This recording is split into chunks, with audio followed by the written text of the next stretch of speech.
Okay, good evening, good evening. Voice clear नहीं आ रही है? वॉइस क्लियर जा रही है ना? कोई प्रॉब्लम? वॉइस क्लियर है?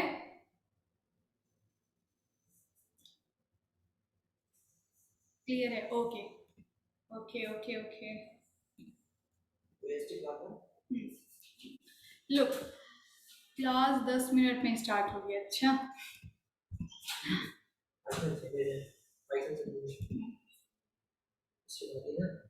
ओएसटी की बात।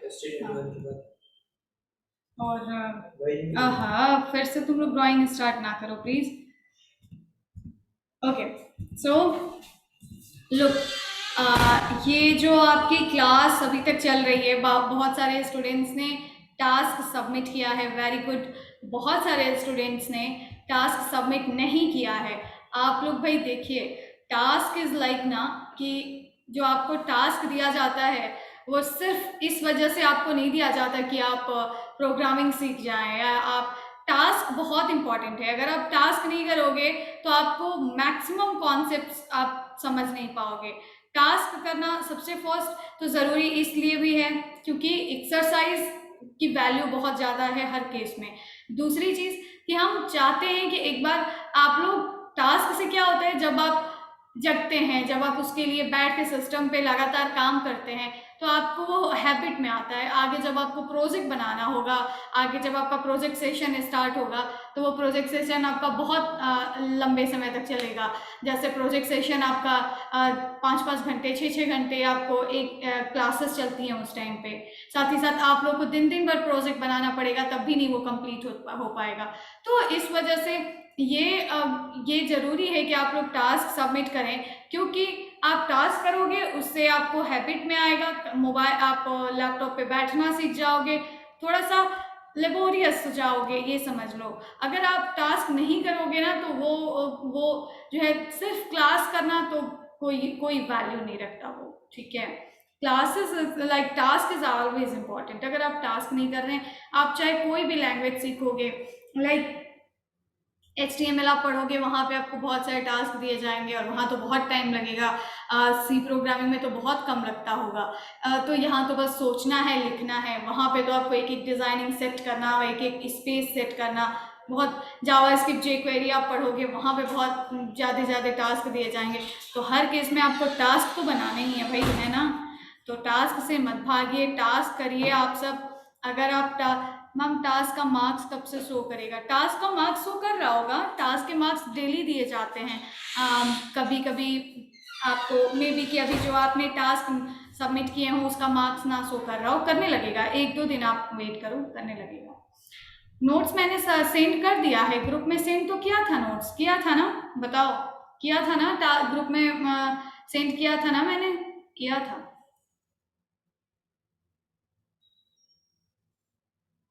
हाँ, देखो, अब नेक्स्ट हमको पढ़ना है, नेक्स्ट हम लोगों को पढ़ना है कि, एक मिनट, सेकेंड टास्क 3 वाला बता दीजिए। अच्छा, लास्ट वाला टास्क बता दीजिए।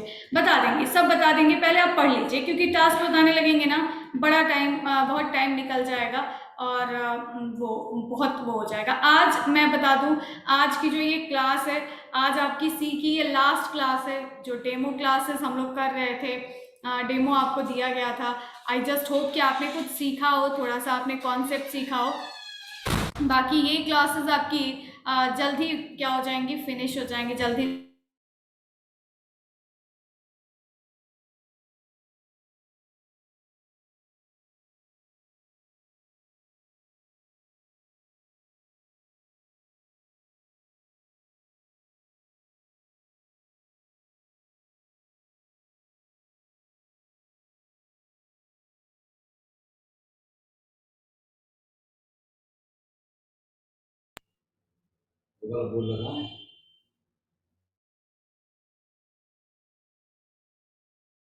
नहीं, जान दीजिए।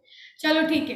तो ये आपकी आज सी की लास्ट क्लास होगी, जो डेमो क्लासेस आपकी आपको दी जा रही थी। इसके बाद ये क्लासेस ब्लॉक हो जाएंगी। मतलब मैं बता दूं कि आप लोगों को आप लोगों को जो लिंक आपको ग्रुप में देखने को मिल रहा था, वो आपको लिंक अब ग्रुप में शेयर नहीं किया जाएगा। सी क्लास का HTML जो पेड फ्री क्लासेस चल रही थी वो चलेंगी। आपको क्या करना होगा अब नेक्स्ट टाइम से, कि जितने भी स्टूडेंट्स हैं, जो सेकेंड बैच के स्टूडेंट्स हैं, सारे ही स्टूडेंट्स को क्या करना होगा कि अब आप अपनी क्लास कहाँ से ज्वाइन करेंगे मैं बता देती हूँ। अब आप अपनी क्लास ज्वाइन करने के लिए अपनी यूजर आईडी और पासवर्ड से आप लॉगिन करेंगे, और लॉगिन करने के बाद आपको एक लिंक मिलेगा, दिस लाइव स्ट्रीमिंग। ये आपको लिंक मिलेगा लाइव स्ट्रीमिंग का, और इसमें क्लिक टू ज्वाइन क्लास का बटन रहेगा, और इस बटन पे क्लिक करके आप क्या करोगे, क्लास ज्वाइन करोगे। इस बटन पे क्लिक करके आप क्लास ज्वाइन करोगे, ठीक है। तो इस तरीके से आपको क्लास ज्वाइन करना होगा, और ठीक है। तो इस पे क्लिक करके आपको क्लास ज्वाइन करना होगा। आगे से आपको कोई भी लिंक ग्रुप में सेंड नहीं किया जाएगा। तो आप लोग ध्यान रखें, आप डैशबोर्ड से क्लास ज्वाइन करें, आपको एक न्यू बैच में ट्रांसफर किया जाएगा। जितने भी पेड स्टूडेंट्स हैं, जितने लोगों ने अब तक रजिस्ट्रेशन नहीं किया, आप भी करिए भाई। देखिए, समर ट्रेनिंग का इम्पोर्टेंस, लाइव पढ़ने का इम्पोर्टेंस एक अलग ही होता है। सबसे मेन चीज़ ये है ना कि ट्रेनिंग्स आपको एक न्यू कॉन्सेप्ट देती हैं, एक न्यू काम करने का तरीका देती हैं, एक नया सोचने का तरीका देती हैं। जब आप पूरा प्रोजेक्ट तक बनाओगे तो आप देखोगे कि सॉफ्टवेयर क्या है, सॉफ्टवेयर से रिलेटेड चीज़ों को सोचने का आपका नज़रिया बदल जाएगा। तो ट्रेनिंग साल हमेशा इम्पॉर्टेंट है, चाहे आप कोई भी कोर्स करोगे। तो इसलिए एक मिनट में आप लोगों की बातें सुन रही हूँ, एक मिनट सुन लो आप लोग। तो अभी मैं आपसे पूछूंगी जो प्रॉब्लम है। तो इस वजह से ट्रेनिंग हमेशा से ज़रूरी है। आजकल के स्टूडेंट्स क्या था, पहले इतना प्रमोशंस नहीं था कंपनीज का, पहले इतना वो नहीं था। अब आज से मैं अगर 5-6 साल पहले की बात करूँ तो लोग क्या होता था कि एक कैटेगरी बन जाती थी कि लाइक ये बहुत ही ब्रिलियंट स्टूडेंट्स हैं, ये बहुत वीक स्टूडेंट्स हैं, और वो वैसे ही रह जाते थे। हम 4 साल हमने बीटेक किया, फर्स्ट ईयर में जो कैटेगरी बन जाती थी कि फर्स्ट ईयर ये वाला जो स्टूडेंट है वो क्या है, बहुत वीक स्टूडेंट है, ये जो स्टूडेंट है बहुत जो है इंटेलिजेंट है। तो इसकी एक कैटेगरी बन जाती थी, और बीटेक के लास्ट ईयर तक वही कैटेगरी चलती थी, वही ग्रुप चलता था। लेकिन आज के टाइम पे बदल गया, क्योंकि सोशल मीडिया, साथ ही साथ इतने इतने सारे इन्फ्लुएंसर्स आ गए, लाइक लोगों की सोच बदल जाती है, थिंकिंग बदल जाती है। और ये सब चीज़ें बदलने के लिए ज़रूरी है कि आप अपने कॉलेज के प्रीमिसेस से निकल के थोड़ा बाहर लोगों से मिलें, बाहर इंडस्ट्री को देखें, ट्रेनिंग्स करें। और आज के टाइम पे आप देखेंगे कि हर स्टूडेंट, पहले क्या था कि बीटेक में थर्ड ईयर में स्टूडेंट्स ट्रेनिंग करते थे कहीं बाहर जाके, आज के स्टूडेंट्स फर्स्ट ईयर से ट्रेनिंग्स करते हैं। इनफैक्ट अभी आप हमारे यहाँ कोई भी ट्रेनिंग चलेगी, उसमें कम से कम 1, 2, 3, 4 ऐसे लखनऊ से स्टूडेंट्स जरूर आ जाते हैं जो कि 10th में पढ़ रहे हों या 12th में पढ़ रहे हों, और उनको सब पता है कि मुझे मैं डेवलपमेंट में मुझे इंटरेस्ट है, हमें पढ़ा दीजिए ये। तो उनको भी हम लोग वो करते हैं, एंड हमेशा वो अच्छा परफॉर्म करते हैं। तो इस वजह से आज के टाइम पे वो कैटेगरी जो थी कि मैं अच्छा हूँ बहुत पढ़ने में, मैं, ये बदल गया है। और इट जस्ट बिकॉज ऑफ कितनी जो आपके पास फैसिलिटीज़ हैं, अब इस वजह से लोग ट्रेनिंग को ज़्यादा जानने लगे हैं। पहले 60 स्टूडेंट्स का एक कॉलेज में बैच है तो उसमें 20 स्टूडेंट, 10 स्टूडेंट्स, 5 स्टूडेंट्स ट्रेनिंग किया करते थे। आज के टाइम पे सब करते हैं। तो ये चीज़ें चेंज हो गई हैं, धीरे धीरे सब अवेयर हो गए हैं। अब उसमें अगर आप अवेयर नहीं रह पाएंगे, अगर इट्स फैक्ट, लाइक हमें कोई ये नहीं कि आप टेकपाइल से ट्रेनिंग करें, आप कहीं से भी ट्रेनिंग करें, हमें उससे कोई बहुत वो नहीं है। हाँ, एक आपको चीज़ें देखो, आप हर जगह आपको डेमो क्लासेस मिल जाएंगी, हर जगह फ्री मिल जाएंगी, आप देखिए और आप लास्ट तक देखिए। ऐसा नहीं कि आप 2 दिन की क्लासेस देखिए, फिर अगर आपको टेकपाइल बेस्ट लगे तब आप बिल्कुल ज्वाइन करिए, उसमें हमें कोई इशू नहीं है। लेकिन आप ट्रेनिंग्स करिए, क्योंकि जब आप ट्रेनिंग्स नहीं करेंगे, आप अवेयर नहीं रहेंगे, तो आप 2000 बचा के क्या कर लोगे, है ना। आप 4000 बचा के क्या कर लोगे। जो स्टूडेंट आज खर्चा करता है, जो स्टूडेंट के जो है पेरेंट्स, मान लो एक फॉर द एग्जाम्पल, अगर एक स्टूडेंट का के पेरेंट्स या एक छोटे बच्चे के पेरेंट्स अगर उसको नहीं पढ़ाते हैं तो क्या करेगा, जिंदगी भर 3000 4000 की नौकरी करेगा। और वही जो पढ़ते हैं, जो इन्वेस्टमेंट तो भाई हर जगह है। देखें, जब आप अच्छा पढ़ने जाएंगे, जब आप अच्छे लोगों से पढ़ने जाएंगे तो आपका खर्चा होगा। आजकल की दुनिया एक्सचेंज फॉर्मूले पे चलती है, आपको कुछ देगी तो आपसे कुछ लेगी, है ना। तो इस वजह से अगर हम आपको कहीं से अच्छा मिलेगा तो आपको पैसे तो देने पड़ेंगे, वो खर्चा तो करना पड़ेगा। अब आप सोचें कि आज मैं अपने पेरेंट्स का 4,000 बचा के एक अच्छा आइडल स्टूडेंट बच्चा बन जाऊंगा, तो उससे कोई फायदा नहीं है। फायदा इससे है कि जो जितना आप जितना पे करोगे उतना ज़्यादा आप गेन करोगे। तो ये चीज़ें तो हर जगह लागू हैं कि आपको अच्छा कुछ लेने के लिए देना पड़ेगा। तो आप उसको बचाने की कोशिश ना करें कि मुझे नहीं करना, फ़ी ज़्यादा, ये ज़्यादा नहीं, वो तो आपको करना पड़ेगा। एक्सचेंज फॉर्मूला तो हर जगह लागू होता है। आजकल के लोग 10 रुपए देंगे तो आपसे 1,000 रुपए का एक्सपेक्टेशन रखेंगे। तो इस वजह से आप देखिए, आप चीज़ों को देखिए, बट ट्रेनिंग आपको करनी चाहिए। क्योंकि जब तक आप अपने उससे, जिसको हम कहते हैं ना कुआं, जिस आप उससे बाहर नहीं निकलोगे तब तक आप चीज़ें, ज़रूरी नहीं कि आप ये ट्रेनिंग करने के बाद आपकी नौकरी ही लग जाएगी। ऐसा भी ज़रूरी नहीं है कि जो है, ऐसा भी ज़रूरी बिल्कुल नहीं है कि ये ट्रेनिंग आपने किया और बड़ी एमएनसी आपने पकड़ लिया। नहीं भाई, हर चीज़ का एक लेवल है कि आपको कहाँ तक लेके जाएगा। और ठीक है, तो आप लोग पढ़िए। पढ़ना इज लाइक, आज के टाइम पे जो है आपके पास काम ही क्या है। अगर आप बीइंग मैं अगर अपनी बात करूं तो बीइंग एम्प्लॉय, या हम जितना बीइंग अ गर्ल, अगर हमारे जैसी लड़कियां बड़ा एंजॉय करती हैं, और हम लोग जब हम नौकरी में हैं तो हमारे पास सुबह से शाम तक, सुबह आते हैं और रात हो जाती है इसी में। तो वो चीज़ें जब आप देखोगे ना कि कितनी मेहनत से चीज़ें वो आती हैं, कितने मेहनत करना पड़ता है आपको जो है यहाँ पे, जब आप नौकरी में आ जाएंगे तो उसका एक अलग ही लेवल है। अभी आपके पास काम ही क्या है, अभी आपके पास काम है बस एक पढ़ना। जब आप वो भी ना कर पाए तो आप क्या कर पाएंगे, है ना। अभी आपके पास क्या काम होगा, बहुत काम होगा तो घर का मार्केट कराते होगे और पढ़ते होगे, यही करते होगे ना। तो अगर आप वो भी ना कर पाए, अगर आप पढ़ भी ना पाए, तो आप क्या कर पाएंगे फिर आगे।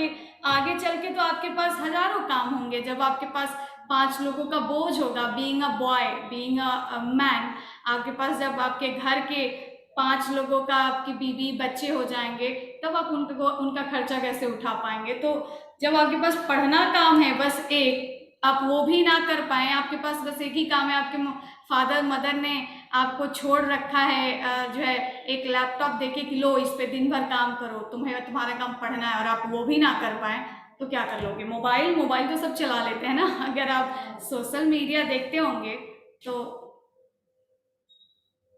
ठीक है। अब मैं सुन लूँ तुम लोग क्या कह रहे हो। जब आ जाएगी, हाँ सही कह रहे हो, ठीक है। चलो, हाँ, जो केवल सी पढ़ेगा वो भी यहीं से ज्वाइन करेगा। तो आप पढ़िए, आप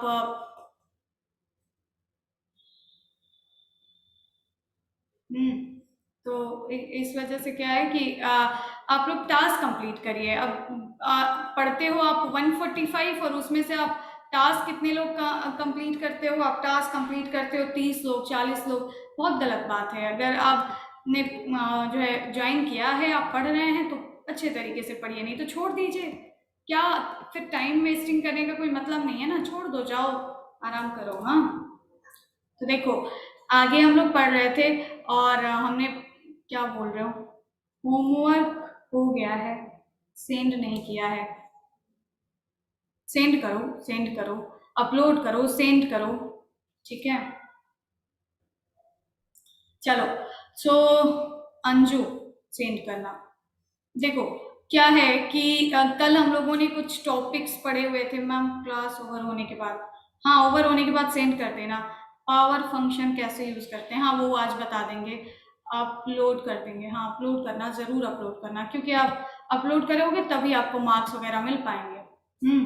देखो, रिलेशनल ऑपरेटर कल हम लोगों ने पढ़ा था, और बहुत सारे ऑपरेटर्स, कुछ स्टूडेंट्स ने, अच्छा आप लोगों का ग्रुप बनाया गया है ना। जो भी आपको डाउट्स होते हैं वो आप लोग आप आप लोग वहाँ पे जेन्युइन चैट करिए और जो भी डाउट्स होते हैं आप अपने ग्रुप में भेजिए। आप लोग थोड़ा एक्टिव रहो। फर्स्ट बैच के स्टूडेंट्स बहुत सारा डिस्कशन करते हैं, अपनी प्रॉब्लम्स खुद में ही सॉल्व कर लेते हैं। तो आप लोग ग्रुप में अपना टास्क भेजो, अपना एरर्स भेजो।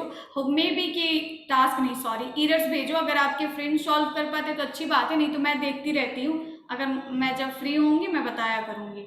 तो आप लोग जो है वो करिए, आप ग्रुप में अपना डिस्कशन करिए और ग्रुप में प्रॉब्लम सॉल्व करने की, एक दूसरे का हेल्प करने की कोशिश करिए।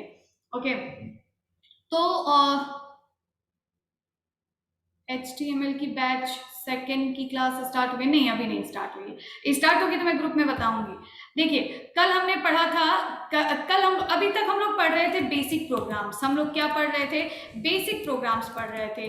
बेसिक प्रोग्राम्स जिसमें कि क्या होता है, जिसमें कि क्या होता है कि मुझे लगा डांट ना पड़ जाए। नहीं, डांट नहीं पड़ेगी। A to B में ओनली एडमिन मैसेज है। A to B, अच्छा, मैं चेंज कर दूंगी। थोड़ा सा सुन लो, अब फिर उसके बाद डिस्कशन करना। देखो, बेसिक प्रोग्राम्स क्या होते हैं कि जिन प्रोग्राम्स में हम कोई वैल्यू ले रहे हो, कुछ इकट्ठा कर रहे हो, इकट्ठा दैट मीन्स कि कोई वैल्यू इनपुट करा रहे हो एंड समथिंग, एंड हम क्या कर रहे हो, उसी पे क्या कर रहे हो, प्रोसेसिंग कर रहे हो। प्रोसेसिंग से क्या समझते हैं आप? प्रोसेसिंग का मतलब है कुछ कैलकुलेट करना, कैलकुलेट करके कोई नई वैल्यू निकालना और इस तरीके की चीजें। और उसके बाद जो भी वैल्यू होती है, जो भी आउटपुट होता है, वो आउटपुट हम लोग दिखाते हैं। बहुत सारे स्टूडेंट्स कुछ गलतियां कर रहे हैं, जैसे कि पहली गलती ये, वाइड मेन के बाद सेमीकोलन लगा दिया, फिर कर्ली ब्रेसेस लगा रहे हैं। नो, कल नेक्स्ट प्रीवियस क्लासेस में भी मैंने बताया है, सेमीकोलन टर्मिनेशन बताता है। सेमीकोलन क्या बताता है? End of statement, end of instruction. तो वाइड मेन का यहाँ पे एंड नहीं हो रहा है, इसका हम क्या करते हैं, ब्लॉक बनाते हैं। ये पूरा ब्लॉक जो ये कर्ली ब्रेसेस के ओपनिंग क्लोजिंग के बीच में लिखा जाएगा, पूरा मेन का है ना? पूरा किसका है? मेन फंक्शन का है। दूसरी चीज, बहुत सारे स्टूडेंट्स ये कर रहे हैं, दो वेरिएबल बना दिया A B और उन्होंने लिख दिया कि sum equals to A plus B, sum equals to A plus B. क्या प्रॉब्लम है यहाँ? क्या प्रॉब्लम है यहाँ? प्रॉब्लम ये है कि फर्स्टली आप कोई भी वेरिएबल जब अपने प्रोग्राम में यूज कर रहे हैं तो उस टाइम पे आपको सबसे फर्स्ट वेरिएबल डिक्लेयर करना पड़ेगा। सबसे फर्स्ट वेरिएबल क्या करना पड़ेगा? डिक्लेयर करना पड़ेगा। इन चीजों का आप लोग ध्यान रखें। अब नेक्स्ट क्या है कि देखिए, जब भी हम प्रोग्राम में कुछ वर्ड्स लिखते हैं, जैसे आप ध्यान से सुनिएगा, हमने लिखा प्रिंटफ और प्रिंटफ के डबल इन्वर्टेड में लिख दिया, तो डबल इन्वर्टेड के बीच में लिखा जाने वाला सेंटेंस ये मैसेज है, ये स्ट्रिंग टाइप की वैल्यू है, तो इससे कोई मतलब नहीं है, ये इससे कोई दिक्कत नहीं है। आप इसके बीच में कुछ भी लिख दो, उससे कोई दिक्कत नहीं है। समझ रहे हो? ये जैसे आपने लिखा है ऐसे सेम उठाया जाएगा और आउटपुट स्क्रीन पे दिखने लगेगा, इससे मतलब नहीं है। लेकिन बाकी सारे वर्ड्स जो आप लिखते हो, जैसे आप प्रोग्राम में कहीं पर लिखते हो इंट, तो प्रोग्राम जो है वो इंट को पहले से जानता है, लेकिन आपने कहीं प्रोग्राम में लिख दिया सम, तो सम को, अगर सम नाम का कोई कीवर्ड तो है नहीं, तो अगर ये सम एक नया नाम मिल रहा है तो हो सकता है कि ये वेरिएबल हो। तो अगर ये वेरिएबल है तो पहले ये डिक्लेयर होना चाहिए। डिक्लेयर का मतलब डेटा टाइप के साथ कि किस टाइप का है, किस टाइप की वैल्यू को स्टोर करेगा। तो ये सारी चीजें नहीं, स्ट्रिंग के अंदर कैपिटल स्मॉल की भी कोई प्रॉब्लम नहीं होती। तो ये सब चीजें आपको ध्यान रखनी पड़ेंगी। दूसरी चीज जो आप गलती कर रहे हो, वो आप क्या कर रहे हो, ऐसे बहुत सारे स्टूडेंट्स ऐसे लिख रहे हैं A, B, इन A और B का क्या करना है, इन A और B की वैल्यू को मल्टीप्लाई करना है, ऐसे लिख दे रहे हैं। Printf enter the value, enter the two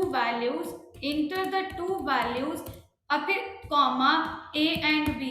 किसी स्टूडेंट ने ऐसे लिखा था, नहीं, ये इस प्रोग्राम में क्या प्रॉब्लम है? इस प्रोग्राम में क्या प्रॉब्लम है? प्रॉब्लम है, ये देखो, ये जो बाहर लिख रहे हो ना, ये प्रिंटफ में, जब प्रिंटफ की आप बात कर रहे हो तो प्रिंटफ का बस एक ही काम है, हर फंक्शन एक स्पेशल काम के लिए ही बनाया जाता है, एक ही काम करेगा और वो भी प्री डिफाइंड काम करेगा। प्रिंटफ का एक ही काम है, क्या कराना, वैल्यू उठाना प्रिंट करा देना, वैल्यू उठाना प्रिंट करा देना। अब वैल्यू उठाता कहाँ से, डबल इन्वर्टेड, बस अपने डबल इन्वर्टेड के अंदर लिखी हुई वैल्यू को ही उठाता है। ठीक है, तो आपने लिखा इंटर द टू वैल्यूज, ये सब ऐसे ही प्रिंट हो जाएंगी। ये क्या है, ये कुछ नहीं है, ये कुछ नहीं है, ऐसे तो कभी लिखा ही नहीं जाता प्रिंटफ में। एक चीज आप और लिख सकते हो, आपने लिखा एंटर द वैल्यू। अब ये देखो, एक चीज एक तरीके से और आप प्रिंटफ को यूज कर सकते हो, अभी नहीं,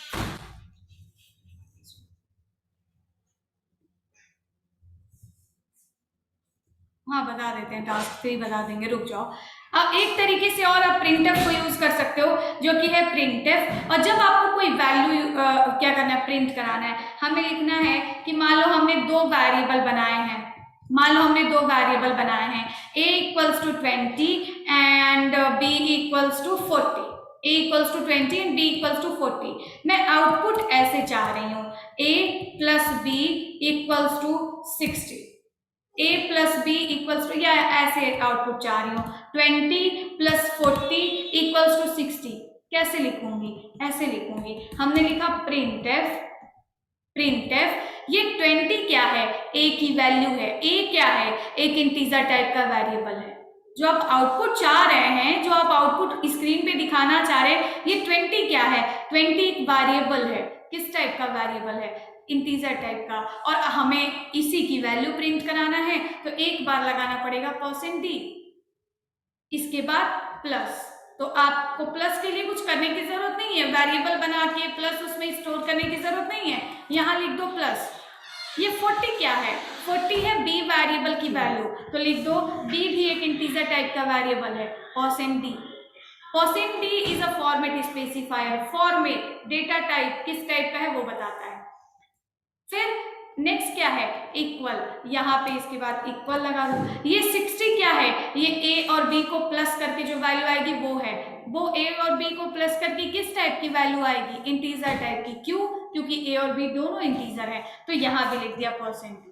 अब जब आपने प्रिंटफ के बीच में कह रहे हो कि इंटीजर टाइप की वैल्यू प्रिंट करो, इंटीजर टाइप की वैल्यू प्रिंट करो, इंटीजर टाइप की वैल्यू प्रिंट करो, तो ये कहेगा कौन से इंटीजर की वैल्यू आप यहाँ, यहाँ और यहाँ प्रिंट कराना चाह रहे हो। तो वो आप ऐसे लिख सकते हो कि मैं पहले वाले फॉर्मेट स्पेसिफायर की जगह पे a की, दूसरे वाले फॉर्मेट स्पेसिफायर की जगह पे b की, और तीसरे वाले की जगह पे a प्लस b की वैल्यू प्रिंट कराना। तो जितने कॉमा से वैल्यू सेपरेट करोगे वो वैल्यूज फॉर्मेट स्पेसिफायर की जगह पे प्रिंट हो जाएंगे। ठीक है, ऐसे लिख देना कि printf, printf %d comma a and b, तो ये इसका कोई मतलब नहीं है, a and b, A and B, ये एक एक्सप्रेशन बन जाएगा। अभी आप जब बीट वाइज ऑपरेटर पढ़ेंगे, ये बीट वाइज एंड है, तो ये कोई स्टेटमेंट नहीं हुआ। क्यों, ये समझ रहे हैं ना आप लोग, ये गलतियां ना करें आप लोग, वेरिएबल्स का ध्यान दें। आप जो है प्रिंटफ में क्या लिख रहे हैं, स्कैनफ में क्या इनपुट करा रहे हैं, इस बात का आप ध्यान दें, समझ रहे हैं, है ना। और ठीक है, और उसको ये चीजें आप लोग ध्यान दें, ध्यान दे के ही फिर आप उसको नोट करना, लिखना आप स्टार्ट करें। देखो, अब हमें लिखना है रिलेशनल ऑपरेटर, हमें क्या लिखना है, रिलेशनल ऑपरेटर पढ़ना है। रिलेशनल ऑपरेटर क्या होता है, रिलेशनल ऑपरेटर, देखो बताओ, किसी को कोई ऐसा भी है क्या जिसको कि मतलब प्रोग्राम्स कैसे लिखें या आउटपुट, ये कुछ चीजें समझ नहीं आ रही हैं, बताओ कोई है ऐसा जिसको प्रॉब्लम है नॉर्मल से प्रोग्राम्स में।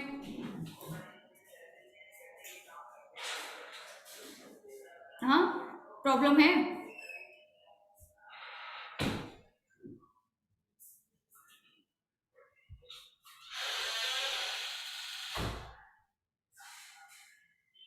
पांच वाला टास्क बता दीजिए।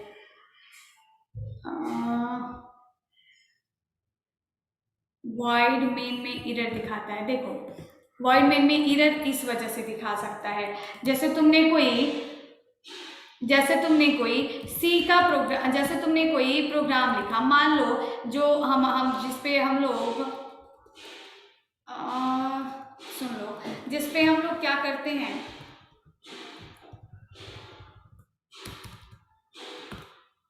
ऐसे जैसे मान लो हमने क्या किया कि मेन फंक्शन लिखा, और मेन फंक्शन में हम ऐसे कोई कोड लिख रहे हैं। दिक्कत क्या होती है ना, कभी कभी ये डिपेंड्स ऑन कंपाइलर, जैसे देव C++ में ही ये प्रॉब्लम है। अब न्यू वाले वर्जन में तो प्रॉब्लम नहीं है, पहले थी, हो सकता है आपके सिस्टम में भी हो। वाइड में एरर आएगी तो कहेगा कि this program most return a integer type value या मोस्ट रिटर्न 1, ऐसे कुछ करके आपको एरर देगा। तो वाइड के जगह पे ये रिटर्न टाइप के मेन को जानता है, तो आप लिख सकते हो इंट मेन, मतलब वाइड छोड़ के दूसरा डेटा टाइप लगा दो इंट। और जब आप प्रोग्राम पूरा बना लो, बीच में कोई चेंज नहीं करना है, लास्ट में बस लिख दो रिटर्न 0 या रिटर्न कोई भी एक इंटीजर टाइप की वैल्यू। तो ये अगर इंट की प्रॉब्लम दे रहा होगा कि मोस्ट रिटर्न इंटीजर 1 या कुछ ऐसा, तो वो सही हो जाएगा। निधि थी नाम, देखो मैं भूल गई। मैं आपको बता दूं कि कल आप सबकी स्पेशल क्लास होगी, कल कोई और आपकी क्लास नहीं चलेगी, कल आप सबकी स्पेशल क्लास होगी, क्योंकि संडे है ना, तो संडे को स्पेशल क्लासेस मैम किस ग्रुप पर सेंड किया नोट्स, आकाश राठौर।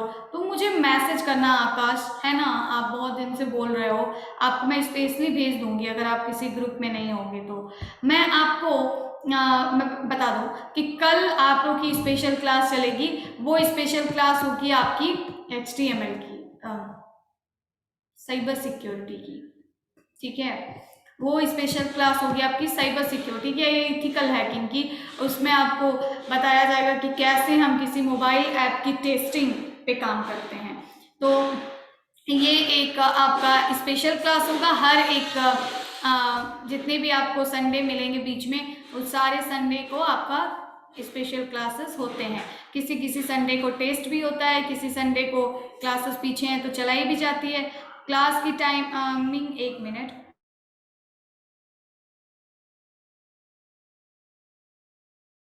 कल की क्लास की टाइमिंग है 12 बजे, ठीक है। कल की क्लास की टाइमिंग 12 बजे होगी और इसका सर्टिफिकेट भी मिलेगा आप सबको, ठीक, एक 1 डे वेबिनार का। तो कल और कोई क्लास नहीं चलेगी। और इथिकल हैकिंग में समर ट्रेनिंग में संडे को 2 क्लासेस होंगी, और इसकी क्लास लेंगे विनय सर आपकी क्लास लेंगे। लाइक हाँ, लिंक आपके ग्रुप में भी जाएगा। और कल आपकी और कोई मेन क्लास नहीं होगी, इसकी क्लास लेंगे विनय सर। और विनय सर MNCs में काम करते हैं, लाइक बहुत सारी कंपनीज में उन्होंने काम किया है, स्टार्टिंग फ्रॉम TCS और जेनपैक्ट में काम किया उन्होंने कई सालों तक। उसके बाद उन्होंने इस टाइम में सेंचर ज्वाइन किया है, I think 20+ lakh rupees per annum की का पैकेज है उनका। तो ठीक है, तो आप लोग ज्वाइन करिएगा, आपको कुछ ना कुछ अच्छा सीखने को मिलेगा, ठीक है। वो राहुल सर के फ्रेंड ही हैं और बहुत अच्छे जगह पे काम करते हैं, एसेंशियल में भी उन्होंने ज्वाइनिंग किया हुआ है, ठीक है। चलो, तो कल आप सब लोग क्लास ज्वाइन करिएगा और 12 बजे ज्वाइन करिएगा। तो ये मैंने जैसा आपको बताया, अब आप लोग थोड़ी देर तक सुनेंगे। जैसा मैंने आपको बताया, सी के बाद क्या पढ़ाया जाएगा, सी के बाद अभी तो इस बैच में एक HTML की भी क्लास चलेगी, एक जावा स्क्रिप्ट की भी क्लास चलेगी, 2 क्लासेस चलेंगी, ठीक है। सी के बाद देखो, तो रिलेशनल ऑपरेटर जो होता है, क्या होता है, मैंने आपको बेसिक प्रोग्राम्स बताए, उस पर काम कैसे करते हैं हमने ये भी बताया। रिलेशनल ऑपरेटर जो होता है वो क्या करता है, 2 ऑपरेंड्स पे अप्लाई होता है। सबसे पहला तो आपको समझने वाला पॉइंट ये है कि रिलेशनल ऑपरेटर किस टाइप का ऑपरेटर है। Relational operator is a binary operator. कितने ऑपरेंड्स पे अप्लाई होगा, अगर ये बाइनरी ऑपरेटर है तो कितने ऑपरेंड्स पे अप्लाई होगा, 2 ऑपरेंड्स पे अप्लाई होगा। कितने ऑपरेंड्स पे अप्लाई होगा, 2 operands. what is operands is value, like हमने लिख दिया 5 and 8, या हमने 5 एंड 8 की जगह पे हमने लिख दिया a and n। What is a, what is n? a and n is a variable. और जब भी हम प्रोग्राम में कहीं वेरिएबल का नाम लिखते हैं, कोई नाम लिखते हैं, तो उसका मतलब होता है कि इस टाइम पे n वेरिएबल में, सबसे पहले तो अगर आपने n बनाया नहीं है इस प्रोग्राम में तो एरर आएगी, है ना, क्योंकि बिना डिक्लेरेशन के प्रोग्राम आप कोई भी वो वेरिएबल अपना यूज नहीं कर सकते प्रोग्राम में।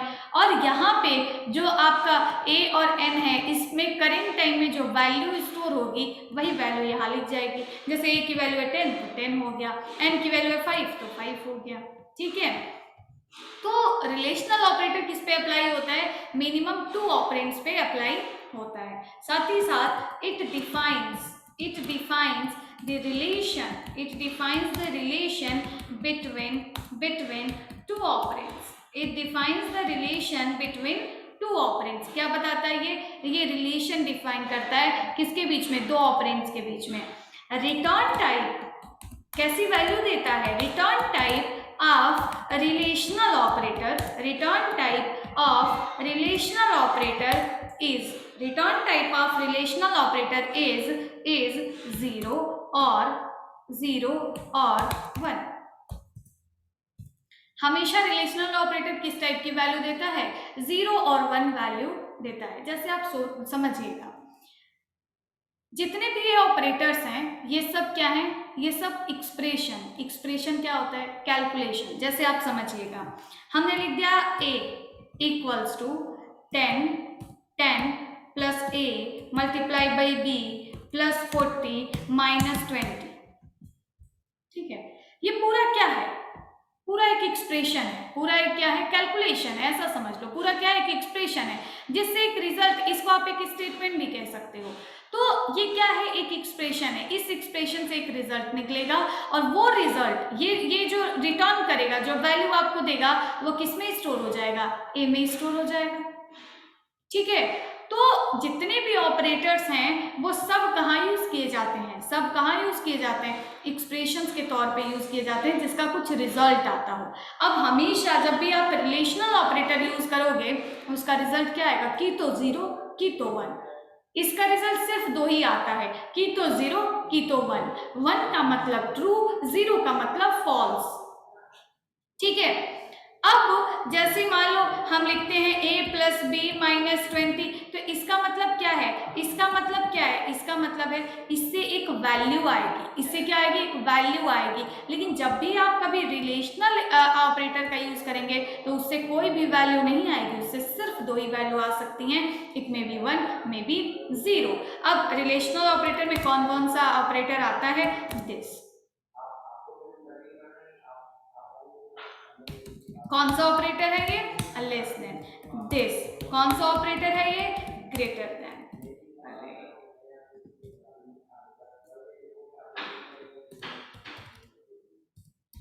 ठीक, ये सारे ऑपरेटर्स हैं, ये सारे रिलेशनल ऑपरेटर्स के तौर पे जाने जाते हैं। कहाँ यूज किए जाते हैं आपको मेनली ये पढ़ना है। नेक्स्ट है ग्रेटर देन इक्वल्स टू। क्या कहते हैं इसको? इसको कहते हैं greater than equals to. Next ये ऑपरेटर है, इसका क्या नाम है? इसका नाम है लेस देन इक्वल्स टू। क्या नाम है इसका? Less than equals to. एक और है, कौन सा? Double equal. क्या नाम है इसका? इसका नाम है इक्वल टू या इक्वल्स टू। ठीक है, क्या बताता है? हमेशा इनको, इसको यूज होने के लिए कम से कम कितनी वैल्यू चाहिए? 2 वैल्यू चाहिए, तब ये सारे यूज हो सकते हैं। अब कैसे हम यूज करेंगे, कैसे वैल्यू के तौर पे इसको लगाएंगे? तो जैसे हमने 2 वेरिएबल्स बनाए a b, जैसे हमने 2 वेरिएबल्स बनाए a b, a की वैल्यू रख दिया 10 एंड b की वैल्यू रख दिया हमने 5। अब आप ध्यान रखें, ये a कैपिटल हो जाता है। अभी किसी लड़की ने पूछा था, मैं बताना भूल गई, कि मैम ये वाइड में v कैपिटल है तो एरर आएगी ना? हाँ एरर आएगी, क्योंकि ये कैपिटल हो जाता है। मैं जब वर्ड पे लिखती हूँ तो एरर आएगी, क्योंकि स्मॉल v से लिखा हुआ वॉइड और कैपिटल V से लिखा हुआ वॉइड इज डिफरेंट। ठीक है, because C is the case sensitive programming language. अब देखो a equals to 10, b equals to 5। अब हम इन दोनों के बीच में कोई रिलेशन स्पेसिफाई करते हैं। हम कह रहे हैं, रिलेशन बताने का मतलब होता है कि एक मिनट।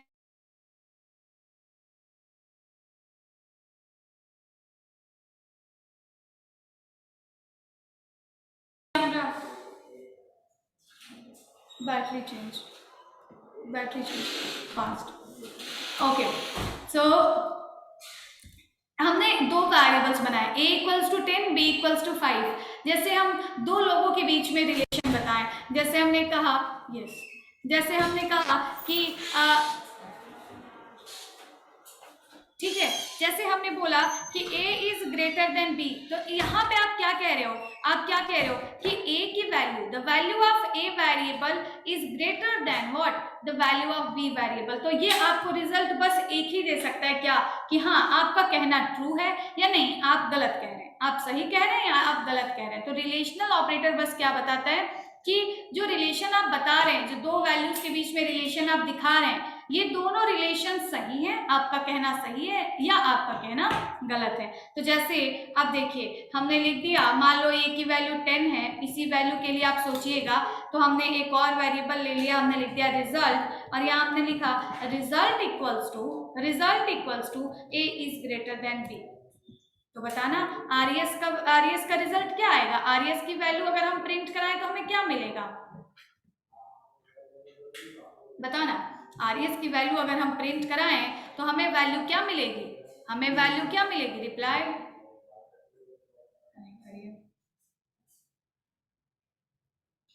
10 नहीं मिलेगी।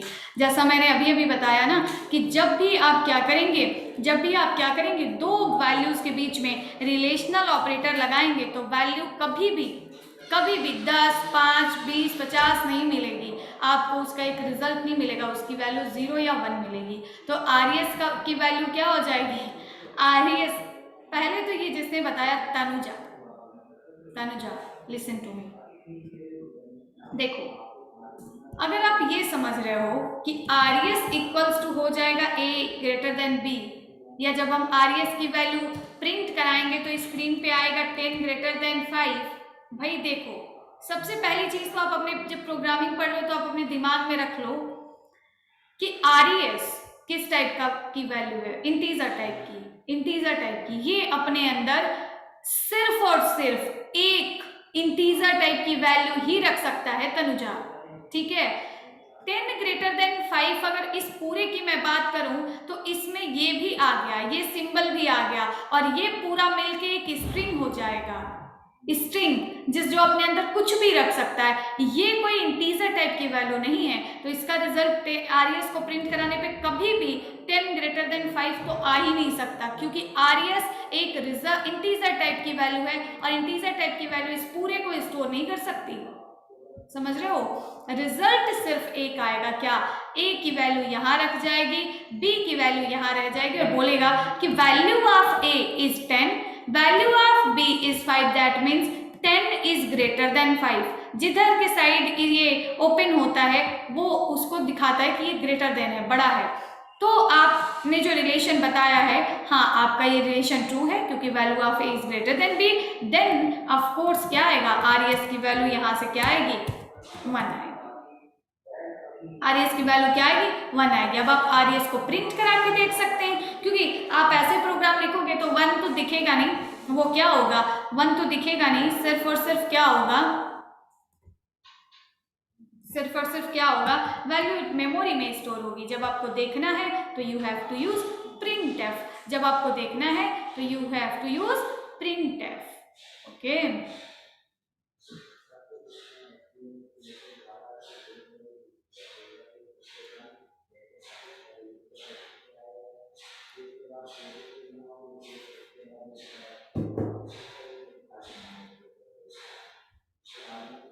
लो, अब मैंने क्या किया, एक नई सोर्स फाइल बनाते हैं हम लोग, और मैंने एक दो वेरिएबल्स बनाए, मिनिमम वी नीड 2 वेरिएबल्स, हम 2 ही वेरिएबल क्यों बना रहे हैं आपको बताने के लिए, जस्ट बिकॉज कि relational operators are binary operators and it needs minimum 2 operands to apply.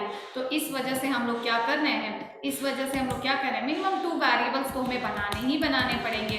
हमने लिख दिया integer a, b, okay. And यहाँ पे हमने लिख दिया सपोज प्रिंटफ, हम इसकी वैल्यू यूजर से इनपुट कराना चाहते हैं तो हमने लिखा प्रिंटफ, और ये प्रिंटफ में हम कोई वैल्यू नहीं। आप बताओ बहुत सारे स्टूडेंट्स क्या कर रहे हैं ना, बहुत सारे स्टूडेंट्स क्या कर रहे हैं, इसी लाइन में ऐसे लिखने लग रहे हैं, enter value of b a is percent D comma a. आप बताओ, आप जब ये लाइन लिख रहे हो तो आप कहाँ हो? आप कहाँ हो?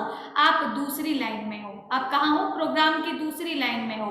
और जब आप दूसरी लाइन में हो तो ये लिखते वक्त आप बताना, क्या ए वेरिएबल में कोई वैल्यू है? क्या ए वेरिएबल में कोई वैल्यू है? कोई वैल्यू नहीं है। अभी तक आपने कहा ए को कोई वैल्यू कहाँ दिया आपने? कोई वैल्यू नहीं है। तो कैसे आप इसकी वैल्यू प्रिंट करा सकते हैं? ए वेरिएबल में जब कोई वैल्यू होगी तब तो प्रिंट कराएंगे आप, तब तो देखना चाहेंगे आप, है ना? तो ये सब गलत है। अभी हम सिर्फ क्या कर रहे हैं, एक मैसेज दे रहे हैं, हम कह रहे हैं enter value of A and B, ठीक है, एक मैसेज दे रहे हैं। अब जब कभी बाद में वैल्यू प्रिंट करानी हो तो आप प्रिंट कराइएगा। स्कैनफ में 2 बार परसेंट डी का यूज किया क्योंकि 2 इंटीजर टाइप की वैल्यू यूजर से इनपुट कराना चाहते हैं और कहाँ स्टोर करना चाहते हैं, तो ए और बी नाम के वेरिएबल में स्टोर करना चाहते हैं। और अब ए और बी में आपने वैल्यू तो स्टोर कर लिया, इसका करना क्या है, तो हम इसके पे कुछ रिलेशनल ऑपरेटर्स अप्लाई करके देखना चाहते हैं। हमने एक और वेरिएबल बना लिया इंटीजर टाइप का रिजल्ट, और यहाँ लिख दिया result equals to A is greater than B, और प्रिंटफ में हमने अब प्रिंट कराया किसकी value, percent D comma RS, percent D comma RS. कुछ मैसेज ऐड करना चाहो तो कर दो। हमने लिख दिया result equals to percent D. Ampersand क्यों लगाते हैं? Ampersand is like, ampersand ये एक ऑपरेटर है, ये भी एक ऑपरेटर है, एम परसेंट भी एक ऑपरेटर है जो कि मेमोरी एड्रेस को दिखाता है। अब ये दिखाएगा कि जो वैल्यू आप इनपुट कर रहे हो, store on the memory address of a, store on the memory address of a. तो ये क्या करेगा, जो ए के लिए स्पेस बना है, जो मेमोरी एड्रेस बनी है, वहां पे ले जाके इस वैल्यू को स्टोर करेगा। और अगर आप नहीं स्टोर करोगे, एम परसेंट नहीं लगाओगे, तो आपको गलत वैल्यू मिलेगी। अब देखो हमने क्या किया, अगर हम मान लो कि a की वैल्यू, क्योंकि a और b इंटीजर है तो हम इंटीजर ही इनपुट करेंगे। हमने इनपुट कर दिया 30 एंड b की वैल्यू हमने इनपुट कर दिया 8, तो रिजल्ट क्या आएगा, रिजल्ट क्या आएगा, रिजल्ट आएगा क्या आएगा, क्या आएगा 2, रिजल्ट क्या आएगा 2। अच्छा ट्रू, ट्रू को 2 कहते हैं। अच्छा रिजल्ट क्या आएगा, ट्रू, रिजल्ट क्या आएगा, ट्रू।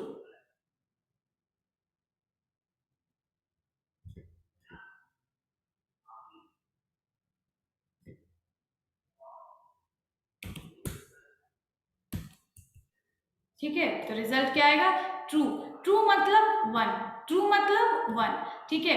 अगर हमने क्या दिया, फिर से हमने रन कराया और हमने क्या किया, इस बार b की वैल्यू बड़ी कर दी। देखो पहली वैल्यू a की है, a में हम स्टोर कर रहे हैं, दूसरी वैल्यू b की है। तो अगर हमने स्टोर कर दिया 30 एंड 50, उस टाइम पे बताना, उस टाइम पे बताना, उस टाइम पे वैल्यू क्या आएगी, उस टाइम पे वैल्यू क्या आएगी, 0। उस टाइम पे वैल्यू क्या आएगी, 0। और 0 क्यों आएगी, क्योंकि ये कह रहा है, ये स्टेटमेंट कह रहा है कि भाई आप जो ये रिलेशन बता रहे हैं ना कि a is greater than b, तो अभी के टाइम पे तो ये गलत है, क्योंकि value of b is greater then a, value of a is not greater than b। Okay, इस तरीके से ये आपको क्या देगा, ये आपको क्या देगा, ये आपको फॉल्स रिजल्ट देगा। अब जैसे देखो हमने क्या किया, हमने क्या किया कि ठीक है, हमने लिख दिया इक्वल्स टू। अब जैसे अभी देखो, अभी हम इसको रन कराएंगे और दोनों की वैल्यू सेम सेम डाल दिया। हमने लिख दिया 20, बी की भी वैल्यू लिख दिया 20, तो क्या आएगा, रिजल्ट क्या आएगा, रिजल्ट क्या आएगा, फॉल्स। वेरी गुड, रिजल्ट क्या आएगा, फॉल्स, क्योंकि आपने जो स्टेटमेंट बताया है, आपने बोला है कि a बड़ा है b से, आपने ये नहीं कहा है कि बराबर हो सकता है, नहीं, आप सीधे सीधे बोल रहे हैं कि a की वैल्यू b की वैल्यू से बड़ी है, बट इट इज नॉट, क्योंकि a की वैल्यू b से बड़ी नहीं है, बराबर है। क्या है, बराबर है, तब भी आपको रिजल्ट क्या देगा, 0 देगा। लेकिन इसमें अगर आप एक और ऑपरेटर ऐड करते हैं दैट इज इक्वल, इसका मतलब होता है ये दोनों मिलके एक ही ऑपरेटर हैं, ग्रेटर देन इक्वल्स टू, मतलब अगर बड़ा हो तब भी सही है, अगर दोनों बराबर हो तब भी सही है। ठीक है, तो अभी अगर आप a की वैल्यू b की वैल्यू से बड़ा इनपुट करोगे तब भी ये स्टेटमेंट आपको ट्रू रिजल्ट देगा, अगर दोनों की वैल्यू बराबर इनपुट करोगे तब भी ये आपको क्या करेगा, ट्रू रिजल्ट ही देगा। हमने लिख दिया 2020 एंड रिजल्ट इक्वल्स टू 1। अगर a की वैल्यू बड़ी रखेंगे तब भी क्या हो जाएगा, a की वैल्यू बड़ी रखेंगे तब भी ये क्या हो जाएगा, रिजल्ट इक्वल्स टू 1। ठीक है, सेम यही कंडीशन इस पे भी अप्लाई होता है। अब जब ये ऑपरेटर इधर के साइड घूम गया, इसका मतलब ये कह रहा है कि b की वैल्यू बड़ी होनी चाहिए, किससे, a से। ये एक्सप्रेशन अगर आपको ट्रू रिजल्ट देगा, इसका मतलब b की वैल्यू बड़ी होनी चाहिए, किससे, a से। ये कह रहा है कि b की वैल्यू की तो a की वैल्यू से बड़ी है या a की वैल्यू के क्या है, बराबर है। तो अब हमने रन कराया और यहाँ पे a की वैल्यू हमने दे दिया 20, b की वैल्यू दे दिया 30, क्या रिजल्ट आएगा,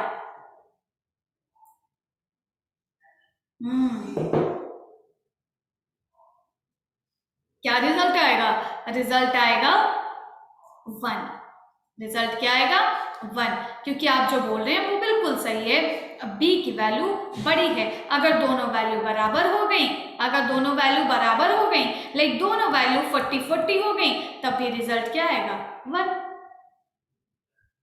ठीक है, समझ रहे हो। नेक्स्ट, अब इसका यूज हम कहाँ करते हैं, इसका यूज ज्यादातर हम लोग करते हैं कहाँ, कंडीशंस लगाने में। कहाँ यूज करते हैं, कंडीशंस लगाने में। तो ये अभी आप देखोगे आगे, जब आपको इसका रिजल्ट पता रहेगा तभी आप ये आइडेंटिफाई कर पाओगे, पहले से सोच पाओगे कि कंडीशन ट्रू होगी कि फॉल्स होगी। तो देखो, अब हमने लगा दिया,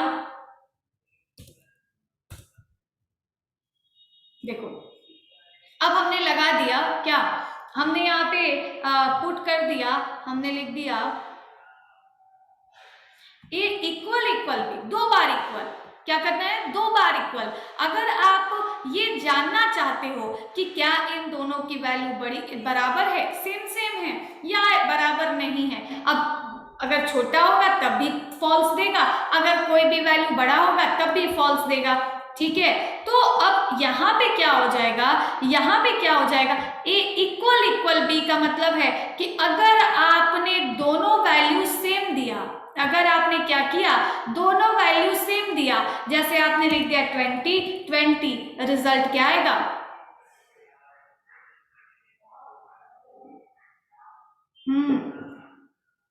रिजल्ट क्या आएगा, रिजल्ट आएगा 1। रिजल्ट क्या आएगा, रिजल्ट आएगा 1। अगर आपने 20 दोनों वैल्यू बराबर छोड़ के कोई और दूसरा नंबर इनपुट किया, कोई भी एक वैल्यू बदल गई, तुरंत रिजल्ट क्या हो जाएगा, 50। ये बिल्कुल चेक ही नहीं करेगा कि आपकी पहली वैल्यू बड़ी है कि दूसरी बड़ी, क्या है इससे मतलब नहीं है, बस बराबर होगी तो ट्रू रिटर्न करेगा, अगर बराबर नहीं हुई दोनों वैल्यूज तो क्या रिटर्न करेगा, फॉल्स रिटर्न करेगा। अब ए बी के जगह पे हम ऐसे भी लिख सकते हैं, हमने लिख दिया 7 इक्वल 7, क्या लिख दिया, 7 इक्वल 7। अब ए और बी की वैल्यू हमने इनपुट कराई, रिजल्ट दे रहा है 1, क्यों, क्योंकि आपने रिलेशन में ये कहा था। ठीक है, तो अब ये समझ आया सबको, ये रिलेशनल ऑपरेटर समझ में आया, कैसे लगाते हैं, कैसे वैल्यू रिटर्न करता है, बताइए, समझ आया।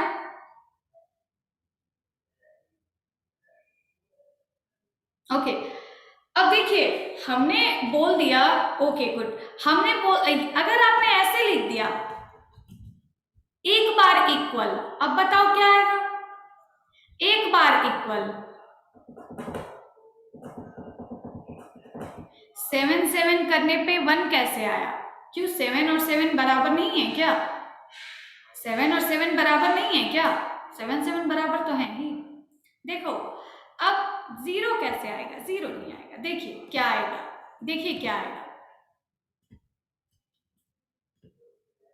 रिजल्ट शो करेगा। Very good, very good. तो देखिए अब हमने रन कराया और यहाँ पे हमने वैल्यू दिया। ए की वैल्यू, ध्यान रखिएगा, ए की वैल्यू 20, बी की value 5, result equals to 5, result equals to 5। Just because equal one time equal is not a relational operator, it does not returns 0 और 1 वैल्यू। ये वैल्यू रिटर्न करता है। ये क्या रिटर्न करता है, ये जो भी एक्सप्रेशन का रिजल्ट आएगा, जो आपकी कैलकुलेशन का रिजल्ट आएगा उसको रिटर्न करेगा। और जब देखो इसमें दो स्टेटमेंट्स हो गए, इसमें क्या हो गए, ये जब आपने ऐसे लिख दिया ना तो इसमें दो लाइन हो गई, ये आपने दो लाइन को मिला के एक लाइन में लिख दिया। वो कैसे, इसका मतलब ये है अगर हम इसी लाइन को ऐसे लिखते, a equal b, r s equal a, तो रिजल्ट क्या आता बताइए।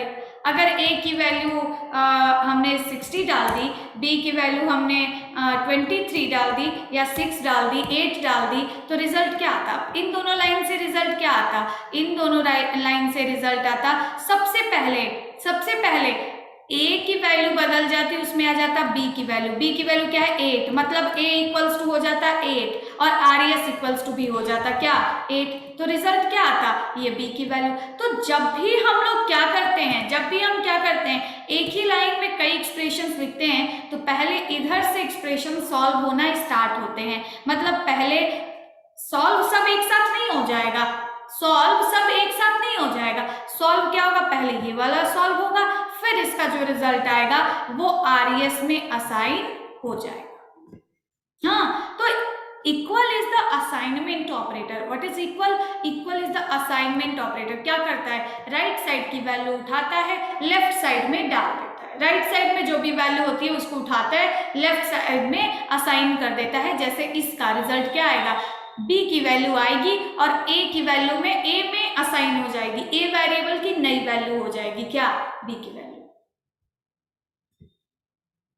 ठीक है, तो इसमें क्या हुआ, जब आप क्या करते हो, इक्वल लगाते हो, आपने लिखा कि a equal B, so equal is assignment operator, it is not relational operator, तो it will not return 0 और 1, ये आपको एक रिजल्ट देगा, एक वैल्यू देगा। तो क्या होगा, a की वैल्यू, अब भले ही हमने क्या किया था, साक्षी, अंजू, आप लोग बताइएगा, मान लीजिए हमने a की वैल्यू दिया था 7, b की वैल्यू दिया था 3, इस लाइन के बाद क्या आप बता सकते हो कि a इक्वल्स टू इस लाइन के बाद a इक्वल्स टू क्या होगा और b इक्वल्स टू क्या होगा, a इक्वल्स टू क्या होगा, a इक्वल्स टू क्या होगा, रिप्लाई, a इक्वल्स टू क्या होगा, गलत गलत गलत गलत बता रहे हो आप।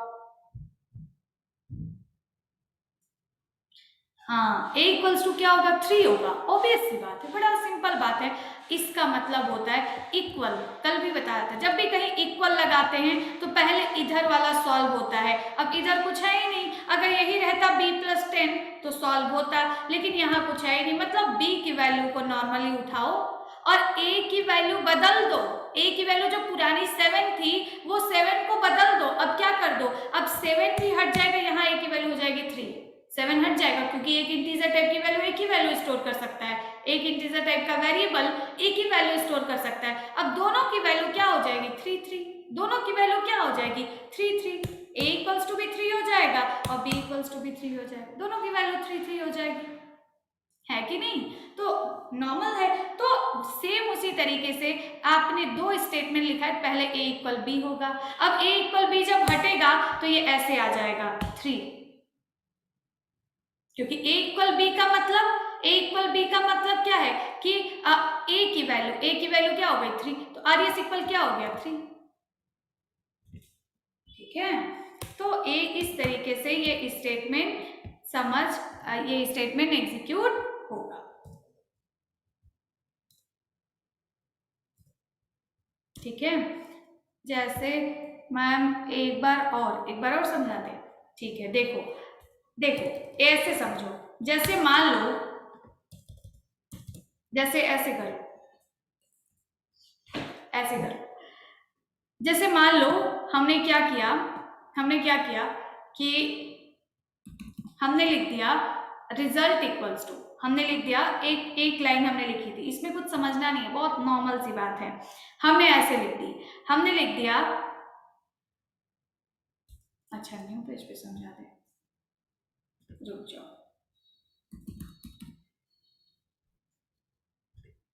देखो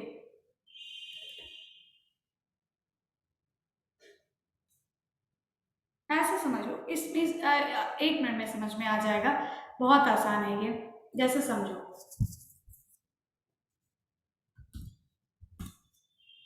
देखो जैसे आपने क्या किया, आपने कुछ लाइंस लिखे, कौन सी लाइन, आपने ये लिखा।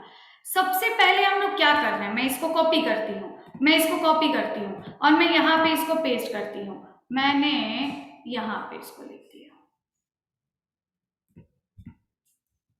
देखो ये लाइंस है, ये क्या है, ये लाइंस है। अब इसमें होगा क्या, सबसे फर्स्ट ये क्या करेगा, देखो सबसे फर्स्ट क्या करेगा, ए और बी दो वेरिएबल है, मतलब ए और बी क्या है, नॉर्मल दो बॉक्स है, ए और बी क्या है, नॉर्मल दो बॉक्स है, ऐसा बॉक्स है, ऐसा एक बॉक्स ये है, एक बॉक्स ये है, इसका नाम ए है, इसका नाम बी है। अब आप कह रहे हो यूजर से कि आप, अच्छा अभी तो हमने दो वेरिएबल बना लिया, अब आप दूसरी लाइन में क्या करो, इन दोनों वेरिएबल में वैल्यू दे दो। तो यूजर ने वैल्यू इनपुट कर दिया, यहाँ इनपुट कर दिया 6, अब जैसे मैं हाथ से लिख रही हूँ तो सही से नहीं टाइप हो पा रहा है, समझ लेना तुम लोग। मान लो इसकी वैल्यू दे दिया 2 और इसकी वैल्यू दे दिया 4, ए की वैल्यू हो गई 2, बी की वैल्यू हो गई 4। अब आपने नेक्स्ट लाइन में क्या किया, आपने ऐसे लिख दिया, ए इक्वल बी, आपने ऐसे लिख दिया ए इक्वल बी। इसका मतलब है, इस लाइन का मतलब है कि ए में जो 2 स्टोर था वो हट जाए और इसके जगह पे किसकी वैल्यू आ जाए, बी की वैल्यू आ जाए। अब बी की वैल्यू ये चेक करेगा अभी, तो इसको क्या मिलेगा, 4 मिलेगा। तो ये तुरंत क्या करेगा, यहाँ पे जो 2 स्टोर था ये 2 अब हट जाएगा और ए की वैल्यू भी अब नई वैल्यू क्या हो जाएगी, ए की भी नई वैल्यू अब क्या हो जाएगी, 4 हो जाएगी। तो दोनों की वैल्यू क्या हो गई, 4 4 हो गई। फिर आपने दूसरी लाइन लिया और दूसरी लाइन में आपने कहा कि आरएस इक्वल्स टू ए हो जाए। तो इसका मतलब क्या है कि आपके पास एक और स्टोरेज है, ऐसा स्टोरेज, और जिसका नाम क्या है, आरएस है। और आप कह रहे हो कि इस वाले स्टोरेज की वैल्यू क्या हो जाए, ए में जो वैल्यू है वो, तो एक आरएस की वैल्यू क्या हो जाएगी, 4। अब तीनों की वैल्यू क्या हो जाएगी, 4 4 4, नहीं क्यों, समझ आया ना, बताओ, तीनों की वैल्यू क्या हो जाएगी, 4 4 4। तो सेम इसी तरीके से मैम 2 कहाँ जाएगा, फिर 2 नहीं जाएगा, 2 आप ये समझ लो डिलीट हो जाएगा, 2 क्या हो जाएगा, 2 डिलीट हो जाएगा, 2 नहीं रहेगा, ठीक है। अब यहाँ पे जैसे आपने क्या किया, इन दोनों लाइन को आपने एक में लिख दिया, आपने लिख दिया RS equals to A equals to B. इसका मतलब है पहले ये वाली लाइन एग्जीक्यूट होगी, ए इक्वल बी हो जाएगा, मतलब ये हो जाएगा, और फिर ये लाइन अब ए इक्वल बी हो जाएगा, फिर उसके बाद ये एग्जीक्यूट होगा। मतलब ए की जो वैल्यू आएगी, इसको एग्जीक्यूट होने के बाद ए की जो वैल्यू आएगी वो वैल्यू असाइन हो जाएगी किसमें, आरएस में, इस तरीके से, ठीक है। आप मुझे एक चीज बताएं, अब ऐसे आपको भी आगे कहीं सवाल मिल सकते हैं, आगे मैं आपको ये चीज जरूर पढ़ाती, क्योंकि ऐसे हम लोग जब कंपाउंड ऑपरेटर पढ़ते हैं तो उसमें बहुत सारे आपको मिलेगा। अभी समझ में आया है, ए की वैल्यू कैसे 4 हो गई, ए की वैल्यू 4 हो गई, समझोगे तब वो 4 होगी। देखो अब जैसे आप ऐसा समझना, हमने वेरिएबल बनाया, ए इक्वल्स टू मैंने रख दिया 5, बी इक्वल्स टू मैंने रख दिया 8, एक और बना लिया रिजल्ट। अब आप समझिएगा, हमने लिखा result equals to A equals to B multiply by 10।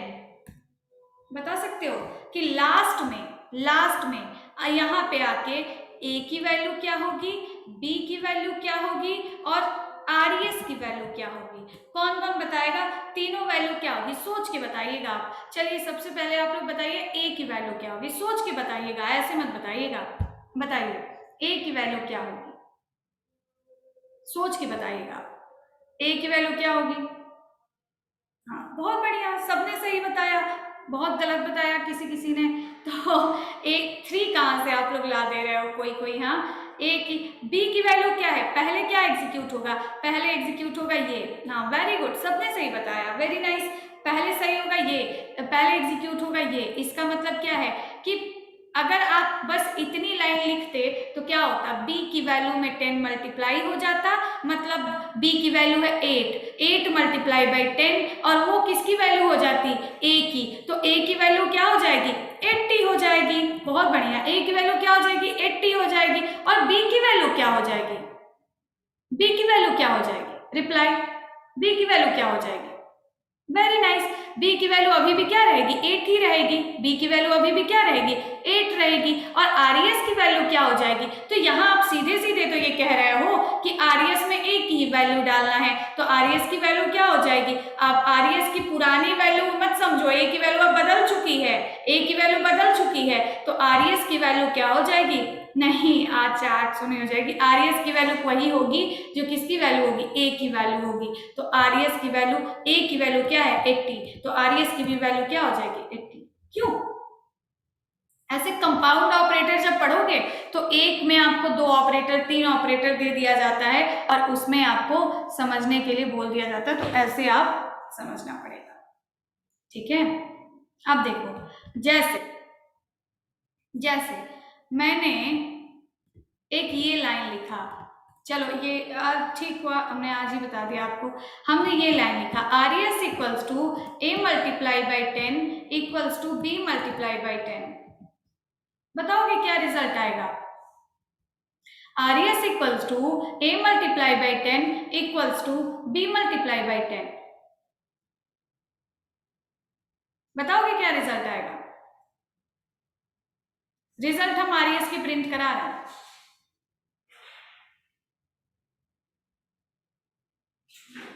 Reply, सिर्फ आरईएस का बताना, सिर्फ आरईएस का बताना, आरईएस का रिजल्ट क्या आएगा? नहीं, देखो एरर आएगा। क्या आएगा? एरर आएगा, समझिएगा। अगर आप किसी लाइन में लिखोगे इक्वल ऑपरेटर, अब यहां पे आता है क्या? इक्वल ऑपरेटर का काम। यहां पे आता है क्या? इक्वल ऑपरेटर का काम। जैसा मैंने अभी अभी आपको बताया, क्या बताया? हमने बताया कि भाई कहीं पर भी अगर क्या करते हो, कहीं पर भी अगर ये लिखते हो पहले ये एग्जीक्यूट होगा। बताया ना पहले, जब भी हम इक्वल ऑपरेटर का यूज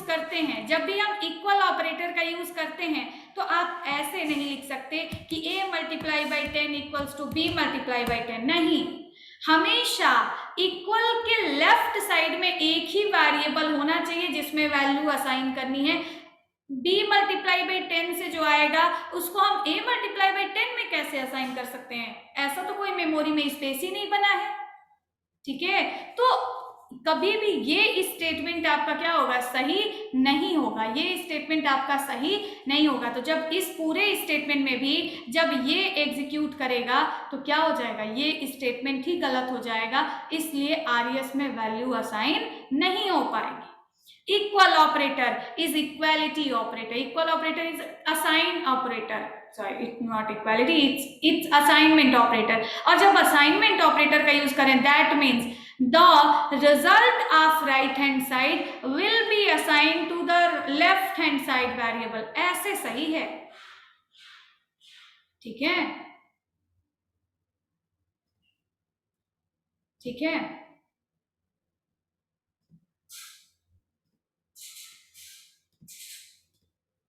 अब बताना क्या आएगा?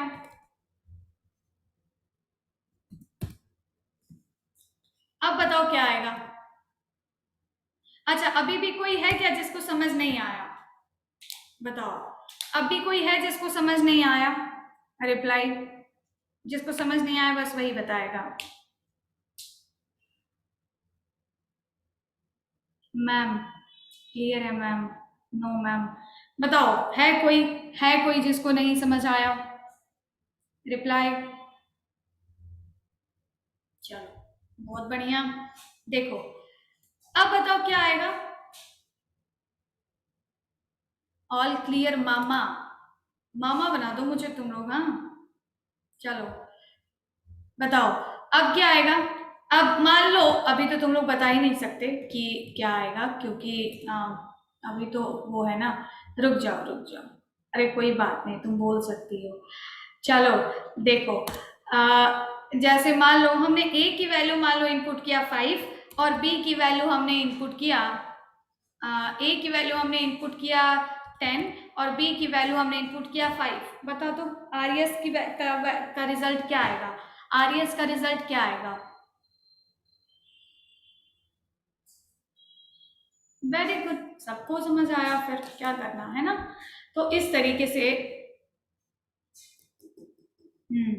Very good very good. सो इस तरीके से हम लोग क्या करते हैं, इन ऑपरेटर्स को एग्जीक्यूट करते हैं। So equals to is not, क्या हुआ मैसेज क्यों नहीं आ रहा है? Enter value of A and B.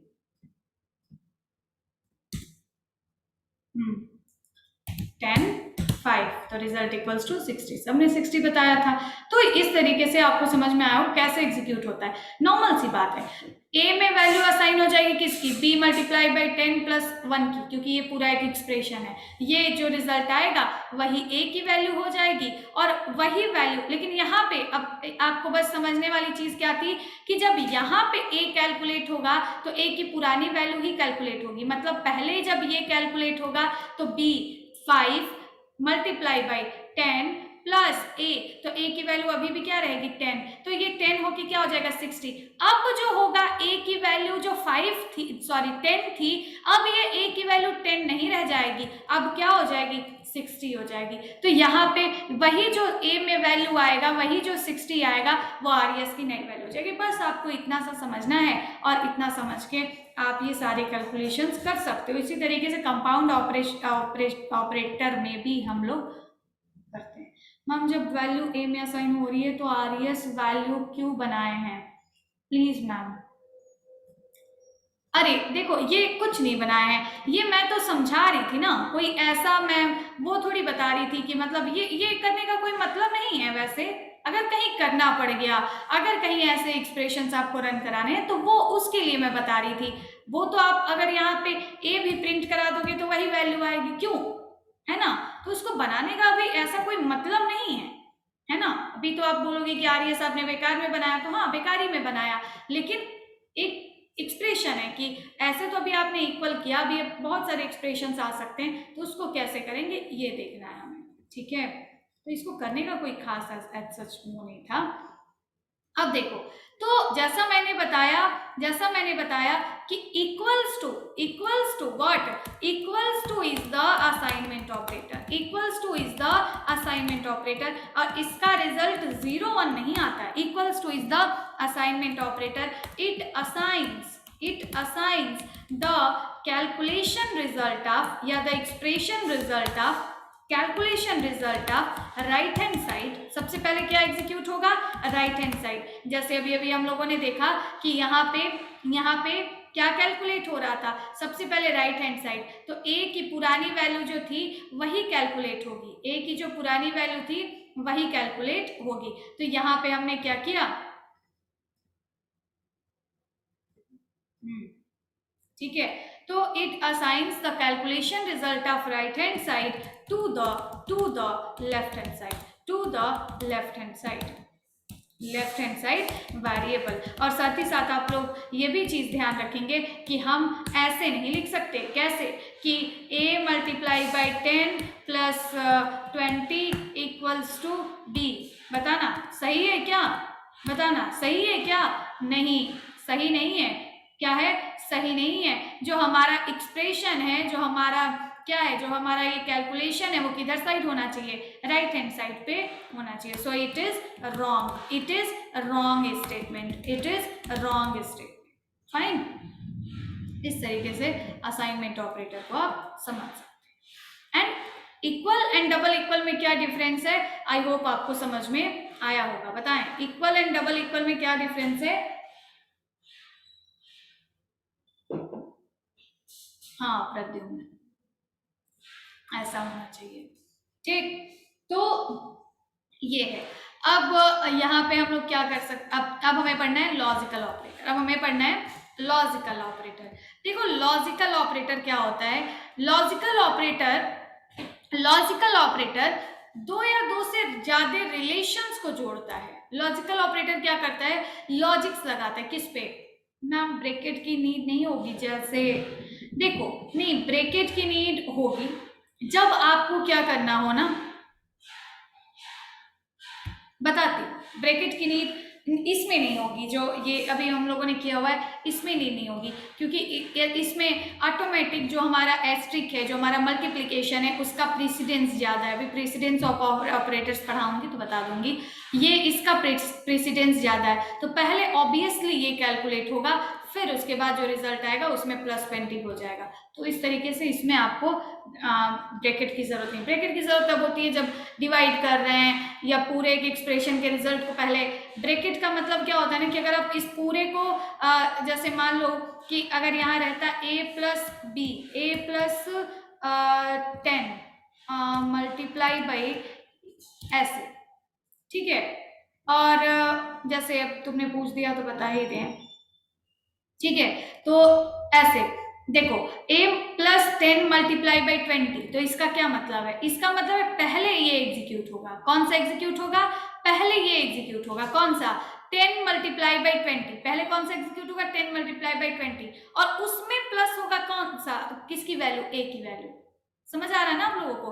पहले 10 मल्टीप्लाई बाई 20 होगा, मतलब यहां से इसकी वैल्यू हो जाएगी 200, और 200 में प्लस हो जाएगा a की वैल्यू। अगर इसी को ऐसे लिख देंगे तो ब्रैकेट का प्रेसिडेंस ज्यादा है, मतलब ब्रैकेट को प्रोग्रामिंग पहले एग्जीक्यूट करता है, ब्रैकेट के अंदर के स्टेटमेंट, तो पहले a+10 हो जाएगा और फिर उसकी वैल्यू में मल्टीप्लाई किसकी हो जाएगी? 20 की। क्यों? है ना, ब्रैकेट का प्रेसिडेंस क्या है? सबसे ज्यादा है, मल्टीप्लाई से भी ज्यादा है, इससे भी ज्यादा है, तो पहले a की वैल्यू में +10 हो जाएगा, फिर मल्टीप्लाई हो जाएगी किससे? 20 से। क्यों? ओके, यस, पहले ब्रैकेट में लिखी हुई है स्टेटमेंट्स पहले एग्जीक्यूट होते हैं, फर्स्ट एग्जीक्यूट होते हैं। चलो ठीक है, ये जानते हो तुम लोग। तो हमने लिखा लॉजिकल ऑपरेटर। लॉजिकल ऑपरेटर का यूज हम लोग क्यों करते हैं? डेटा स्ट्रक्चर नहीं यार, डेटा स्ट्रक्चर क्यों पढ़ाएंगे? ठीक है, तो हमने लिखा डेटा स्ट्रक्चर अगर पढ़ाने लगेंगे तो फिर वो हो जाएगा ना, नहीं बॉर्डमोस्ट रूल इसमें नहीं होता है, बता देंगे आपको। बहुत सारे प्रेसिडेंस है ना यहाँ, बहुत सारे ऑपरेटर्स है ना यहाँ पे, सिर्फ प्लस माइनस और ये मल्टीप्लाई डिवाइड थोड़ी है, ब्रैकेट है, इक्वल है, और बहुत सारे हैं। देखो हमने लिखा, हाँ, तो हमने लिखा लॉजिकल ऑपरेटर। अब हमें पढ़ना है क्या? Logical operator is use to, logical operator is use to apply logics, या आप ऐसे समझ सकते हो, logical operators is use to define relation between two or more relations, between two or more relations. Okay, अब टू और more relation से आप लोग क्या समझते हो? टू, अब लॉजिकल ऑपरेटर्स होते कैसे, पहले ये देख लेते हैं। ये double times and, this is the logical and operator, this is the logical and operator, and this is the logical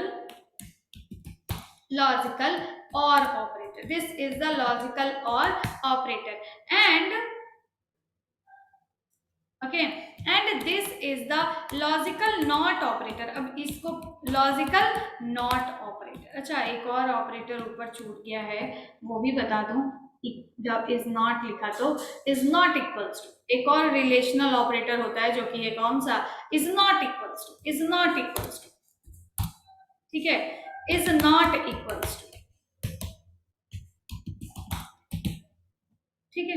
अब इज नॉट इक्वल्स टू को कैसे समझ सकते हो, ये मैं पहले बता दूं।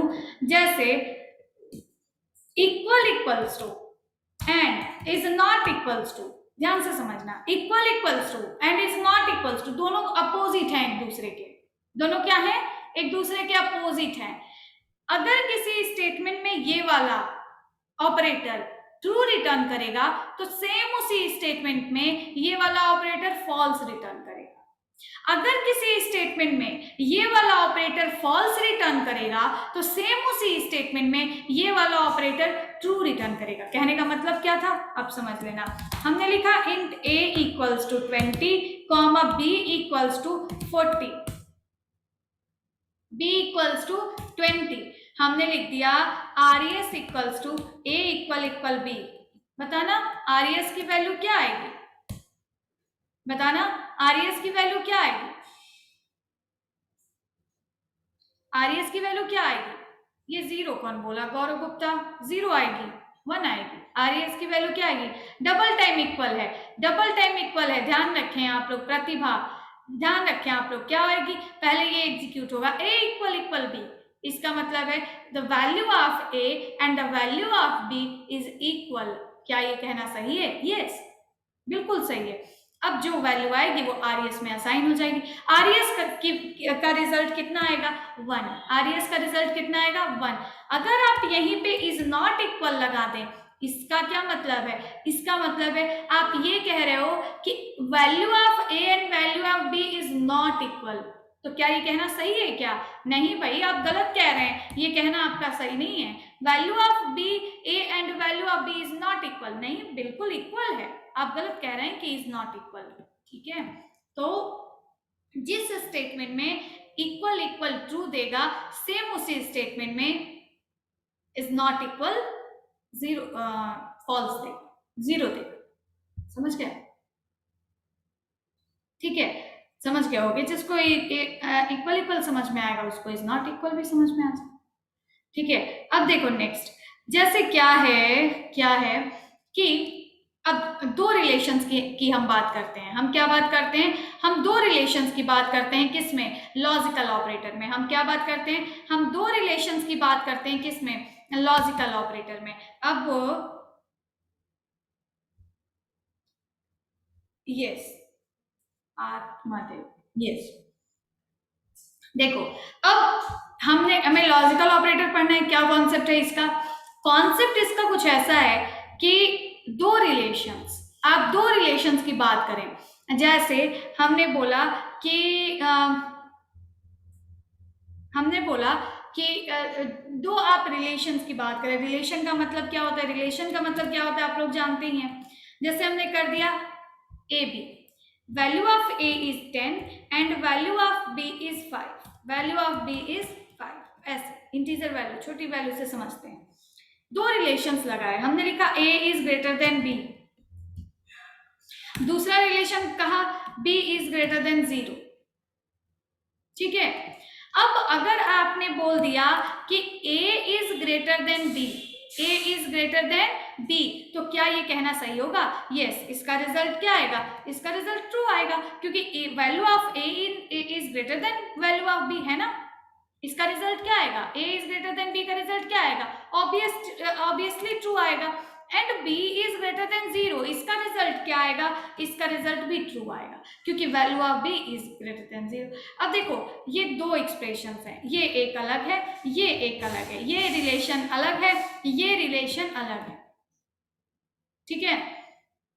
दो ऐसे रिलेशंस का मतलब आप समझिएगा, हमेशा वो स्टेटमेंट्स, हमेशा रिलेशन का मतलब हमेशा वो स्टेटमेंट जिसका रिजल्ट ट्रू फॉल्स आता हो, जिसका रिजल्ट क्या आता हो, ट्रू फॉल्स आता हो। रिलेशनल ऑपरेटर जब भी अप्लाई होगा रिजल्ट ट्रू फॉल्स देगा। लॉजिकल ऑपरेटर भी जहां अप्लाई होगा, जिस स्टेटमेंट में अप्लाई होगा, रिजल्ट हमेशा ट्रू फॉल्स देगा। So it returns result either 1 or 0। Result हमेशा कैसा रिटर्न करता है, कि तो 1 रिटर्न करेगा, कि तो 0 रिटर्न करेगा, दोनों में से कोई एक रिटर्न करेगा।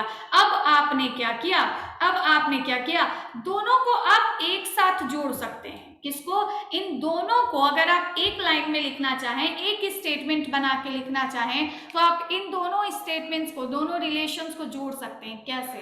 By using logical operator. Logical operator कौन सा है? एंड हो सकता है या ये और हो सकता है। ये दो रिलेशंस को आप जोड़ सकते हैं। कैसे? बाय यूजिंग इन दोनों में से कोई एक।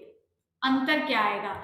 अब आप ऐसे समझिए, जैसे इसका मतलब होता है, जैसे हमने इन दोनों को लिखा, हमने लिखा a is greater than b and b is greater than 0। a is greater than b and b is greater than 0। And का मतलब ही होता है ना, हम normal life, C is a high level programming language, normal life से समझो। मैं अगर आपको बोलूं कि और, जब भी हम किसी बात के बीच में और लगा देते हैं, और ये भी और ये भी, इसका मतलब हम क्या करना चाहते हैं? हम दोनों सिलेक्ट करना चाहते हैं, हम दोनों गेट करना चाहते हैं। ठीक है? तो like I want to read C and I want to read HTML। इसका मतलब आप क्या समझेंगे? इसका मतलब मैं ये समझूंगी कि आप कह रहे हैं कि मैं C भी पढ़ूंगा और HTML भी पढ़ूंगा। Okay, I want to read Android and Python. इसका मतलब मैं ये समझूंगी कि आप दो टेक्नोलॉजी पढ़ेंगे, एंड्रॉइड भी पढ़ेंगे, पाइथन भी पढ़ेंगे। ठीक है? आप ऑप्शनल नहीं कह रहे हैं, आप मुझे बता रहे हैं कि मुझे दोनों चाहिए, दोनों सेलेक्ट करना है। ठीक है? और का मतलब क्या होता है? अगर मैं आपसे एक स्टेटमेंट ऐसे बोलूं कि मैं HTML पढ़ सकता हूं या C, और मतलब या, है ना, मैं HTML पढ़ सकता हूँ या C पढ़ सकता हूँ। इसका मतलब क्या है कि आप बोलेंगे अगर कि मैं एक दिन में की तो HTML पढ़ सकता हूँ, की तो C पढ़ सकता हूँ, मैं एक टाइम में की तो एंड्रॉइड पे ट्रेनिंग कर सकता हूँ या पाइथन पे। मतलब आप दोनों में से ऑप्शनल कह रहे हैं कि मुझे दोनों में से कोई एक दे दो, बस, ठीक है ना? तो इसी कॉन्सेप्ट को समझ के आप एंड और का रिजल्ट निकाल सकते हैं। इसका मतलब है, देखो, हमने एक वेरिएबल बना लिया रिजल्ट, और उसमें हमने ये स्टोर कर दिया। ये अब ये कैसे एग्जीक्यूट होगा आप समझिएगा, ये ऐसे एग्जीक्यूट होगा। अब बताओ, a is greater than b का रिजल्ट क्या आएगा? True. b is greater than 0, b is greater than 0 का रिजल्ट क्या आएगा? ट्रू। दो ट्रू के बीच में आपने लगा दिया एंड, इसका मतलब सही है, आपको दोनों मिल गया। आप यही कह रहे थे कि मुझे a is greater than b भी होना चाहिए और b इज ग्रेटर देन 0 भी होना चाहिए। तो भाई सही है, आपके कहे हुए दोनों रिलेशन सही हो गए। इसका मतलब है कि सब मिला के आपको रिजल्ट क्या आएगा? ट्रू आएगा। ध्यान रखें, true and will return true, and operator will return true only if, बस एक ही कंडीशन याद रखें, and operator will return true only if both relations are true, both relations are true. जब दोनों रिलेशंस का रिजल्ट क्या है? ये भी ट्रू है, ये भी ट्रू है, ये आपको ट्रू रिटर्न करेगा। बाकी सारे कंडीशंस में क्या कहेगा? फॉल्स रिटर्न करेगा। ठीक है? जैसे कि आपने बोला कि मैं एंड्रॉइड पे भी ट्रेनिंग करना चाहता हूँ और पाइथन पे भी करना चाहता हूँ, मैं बोल दूं कि नहीं आप सिर्फ एंड्रॉइड पे करेंगे, तो आप क्या कहोगे? कि नहीं भाई गलत हो गया, मुझे तो दोनों करनी थी। मैंने बोल दिया कि नहीं सिर्फ आप पाइथन पे कर सकते हैं, आप बोलेंगे फिर भी गलत हो गया, मुझे दोनों करनी थी, दोनों चाहिए था। मैं बोलूंगी कि नहीं मेरे पास दोनों नहीं है, आप बोलोगे तब तो बिल्कुल भी गलत हो गया। हाँ, तो सेटिस्फाई वाला, ट्रू वाला कंडीशन सिर्फ तभी आएगा जब both relations are true, the result of both relations are true. कुछ समझ आ रहे हैं? जैसे एक चीज और समझ लीजिए, अब जब हम एंड लगाते हैं तो होता क्या है? ट्रू एंड ट्रू, दोनों कंडीशंस ट्रू रहेंगी, रिजल्ट क्या आएगा?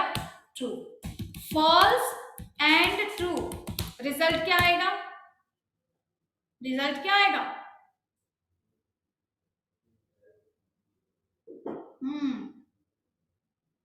रिजल्ट क्या आएगा? रिजल्ट क्या आएगा? फॉल्स। ट्रू, पहली कंडीशन तो ट्रू हो गई, बट दूसरी कंडीशन इज फॉल्स, बीच में एंड लगा। जब भी एंड लगेगा दोनों ट्रू चाहिए इसको। अब भी रिजल्ट क्या आएगा? अब भी रिजल्ट क्या आएगा? फॉल्स। ओके, अब दोनों ही गलत हो गया, फॉल्स एंड फॉल्स। अब क्या रिजल्ट आएगा, अब क्या रिजल्ट आएगा? ओके, ठीक है। तो इस तरीके से आप क्या करोगे, आप क्या करोगे, आप सोच सकते हो जब बीच में और लगा हो, जब बीच में क्या लगा हो, और का मतलब होता है डबल स्लैश, ऐसे तो समझिएगा। जैसे आप आए हमारे पास और आपने बोला कि मुझे एंड्रॉइड पढ़ा दो और क्या पढ़ा दो, पाइथन पढ़ा दो, मुझे एंड्रॉइड पढ़ा दो या पाइथन पढ़ा दो, आप ऐसे देखना चाहते हैं। मैंने बोला कि मैं आपको एंड्रॉइड भी पढ़ा सकती हूँ या पाइथन भी पढ़ा सकती हूँ, आप बोलेंगे बहुत बढ़िया, तब तो हमारा क्या हो गया, दोनों दोनों चीजें मिल रही हैं, दोनों कंडीशंस ट्रू हैं, तब तो बिल्कुल ही ट्रू हो जाएगा। आप बोलोगे मैं एंड्रॉइड पढ़ा सकती हूँ, तब भी ट्रू हो जाएगा। आप बोलोगे मैं पाइथन पढ़ा सकती हूँ, चलो तब भी ठीक है। जब मैं बोल दूं कि नहीं आप मेरे पास दोनों अवेलेबल नहीं है, तब ये क्या हो जाएगा, तब ये फॉल्स हो जाएगा। और के कंडीशन में रिजल्ट ट्रू हमेशा आता है, फॉल्स सिर्फ और सिर्फ तब आता है जब दोनों कंडीशंस क्या हो जाए, फॉल्स हो जाए। मतलब पहली कंडीशन ट्रू और दूसरी कंडीशन भी ट्रू, तब रिजल्ट क्या आएगा, ट्रू आएगा। बीच में तो देखो क्या लगा है, और लगा है, अभी एग्जांपल से समझाएंगे। फिर हमने लिखा फॉल्स और ट्रू, रिजल्ट क्या आएगा, रिजल्ट ट्रू आएगा। फिर हमने लिखा ट्रू और फॉल्स, रिजल्ट क्या आएगा, अभी भी रिजल्ट क्या आएगा, ट्रू आएगा। हमने लिख दिया पहली कंडीशन भी गलत हो गई एंड दूसरी कंडीशन भी गलत हो गई, रिजल्ट क्या आएगा, ऑप्शनल में ट्रू बचा ही नहीं, तो रिजल्ट ऑब्वियस सी बात है कि क्या आएगा, रिजल्ट। समझ गए? तो दो या दो से ज्यादा रिलेशंस को जोड़ने के लिए, दो या दो से ज्यादा रिलेशंस को जोड़ने के लिए क्या यूज किया जाता है, क्या किया जाता है, लॉजिकल ऑपरेटर्स का यूज किया जाता है। दो ही कंडीशंस आप नहीं जोड़ सकते, आप 3 4 5 6 जोड़ सकते हैं। पहले दो एग्जीक्यूट होगी, फिर उसके बाद दो होगी, फिर उसके बाद दो होगी, फिर ऐसे होते होते स्टेटमेंट्स एग्जीक्यूट होंगे। ठीक, जैसे ऐसे समझिए।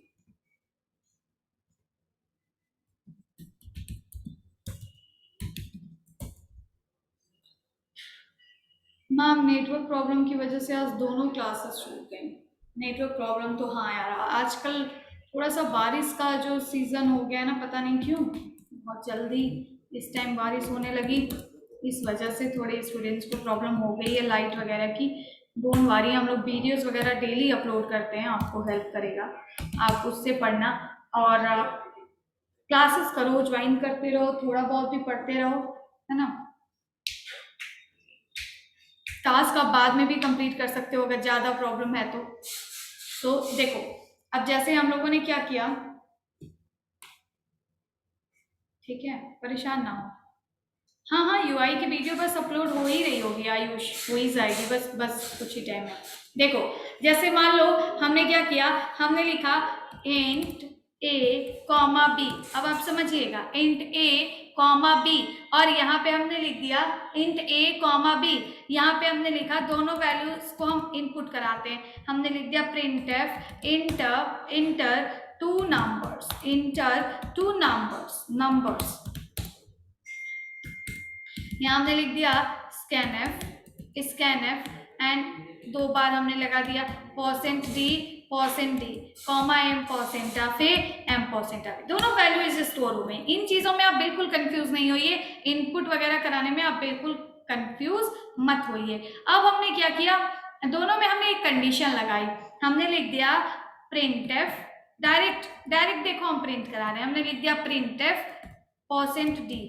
हम जानते हैं कि रिजल्ट जब हम लॉजिकल ऑपरेटर लगाएंगे रिजल्ट 0 1 आएगा, 0 1 को हम इंटीजर के तौर पे प्रिंट करा सकते हैं, लिख दिया %d, और यहाँ लिख दिया a is greater than b and b is greater than 0। Value हमने क्या इनपुट की, a की वैल्यू हमने इनपुट किया 10 और b की वैल्यू हमने इनपुट किया -2, b की वैल्यू हमने इनपुट किया -2। क्या कोई बता सकता है रिजल्ट क्या आएगा?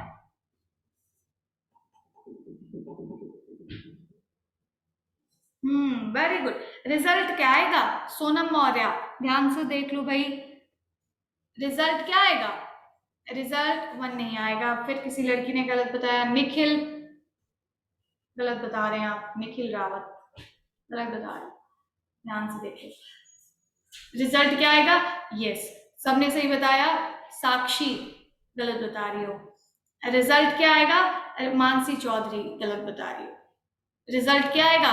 सबने सही बताया, वेरी गुड, सबने सही बताया। रिजल्ट क्या आएगा? फॉल्स आएगा। कैसे?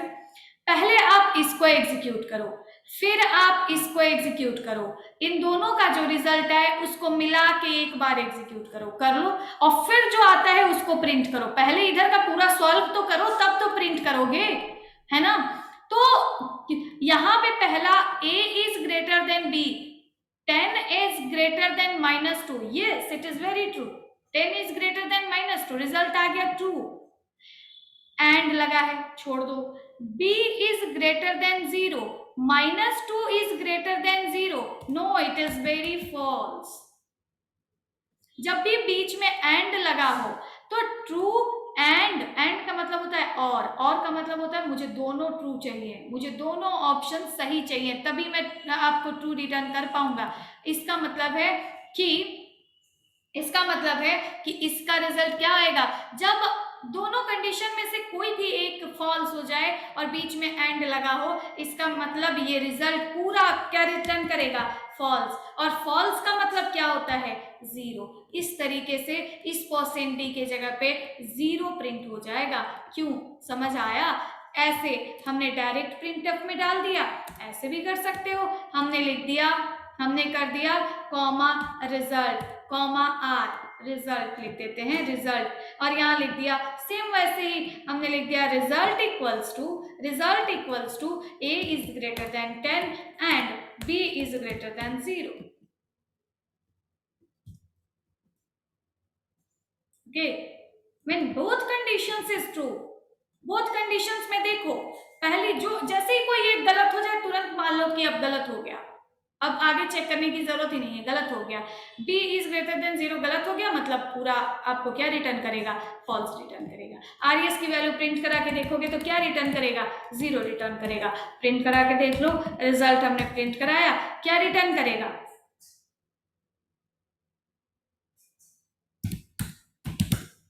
क्या रिटर्न करेगा? 0 रिटर्न करेगा। ठीक है, यहीं पे अगर हम और लगा देते, और का मतलब क्या होता? देखेगा ऑप्शन, और का मतलब क्या है? ऑप्शनल है ये, कोई भी एक मिल जाए ट्रू, कोई भी एक ट्रू मिल जाए तो ये आपको ट्रू दे देगा। हमेशा हम ट्रू को खोजते हैं, कोई भी एक ट्रू मिल जाए ये आपको क्या करेगा? ट्रू रिटर्न कर देगा। फॉल्स तभी रिटर्न करेगा जब दोनों की दोनों कंडीशंस क्या हो जाएंगी? फॉल्स हो जाएंगे। इस स्टेटमेंट का, इस पूरे एक्सप्रेशन का, पूरे स्टेटमेंट का रिजल्ट क्या आएगा? इस पूरे स्टेटमेंट का रिजल्ट आएगा व्हाट? पूरे स्टेटमेंट का रिजल्ट आएगा ट्रू। पूरे स्टेटमेंट का रिजल्ट आएगा क्या? ट्रू। पूरे स्टेटमेंट का रिजल्ट क्या आएगा? ट्रू। क्यों? क्योंकि जैसे ही देखेगा कि बीच में ऑप्शनल लगा है, चलो कोई बात नहीं, ये वाली तो सही हो गई, ये कंडीशन तो गलत है क्योंकि b की वैल्यू जो अभी मैंने रखा था 10 एंड -2, तो b की वैल्यू तो 0 से बड़ी नहीं है, लेकिन a तो 10 से बड़ा। ओ, ऐसे कर लो, क्योंकि इस कंडीशन में दोनों ही फॉल्स हो जाएगा, है ना? ऑलवेज ट्रू ही आएगा। यस, तो यहाँ पे a की वैल्यू greater than 10, the value of a is 11 is greater than 10, yes it is true, and b is greater than 0, no b is not greater than 0, लेकिन फिर भी ये वाला तो ट्रू था, तो क्या रिटर्न करेगा? True return. हमेशा हम किसको खोजते हैं? ट्रू को ढूंढते हैं, ट्रू के हिसाब से अपनी कंडीशंस लगाते हैं। समझ गए? देखो देखो, जैसे हमने ऐसे कर दिया, हमने लिखा a modular divide by 2 equal 0 and b modular divide by 3 equal 0। a modular divide by b modular divide by 2 ही लिख देते हैं। चलो अब बताना, a और b की वैल्यू हमने इनपुट किया, 8 10, बताओ रिजल्ट क्या आएगा? बताओ रिजल्ट क्या आएगा?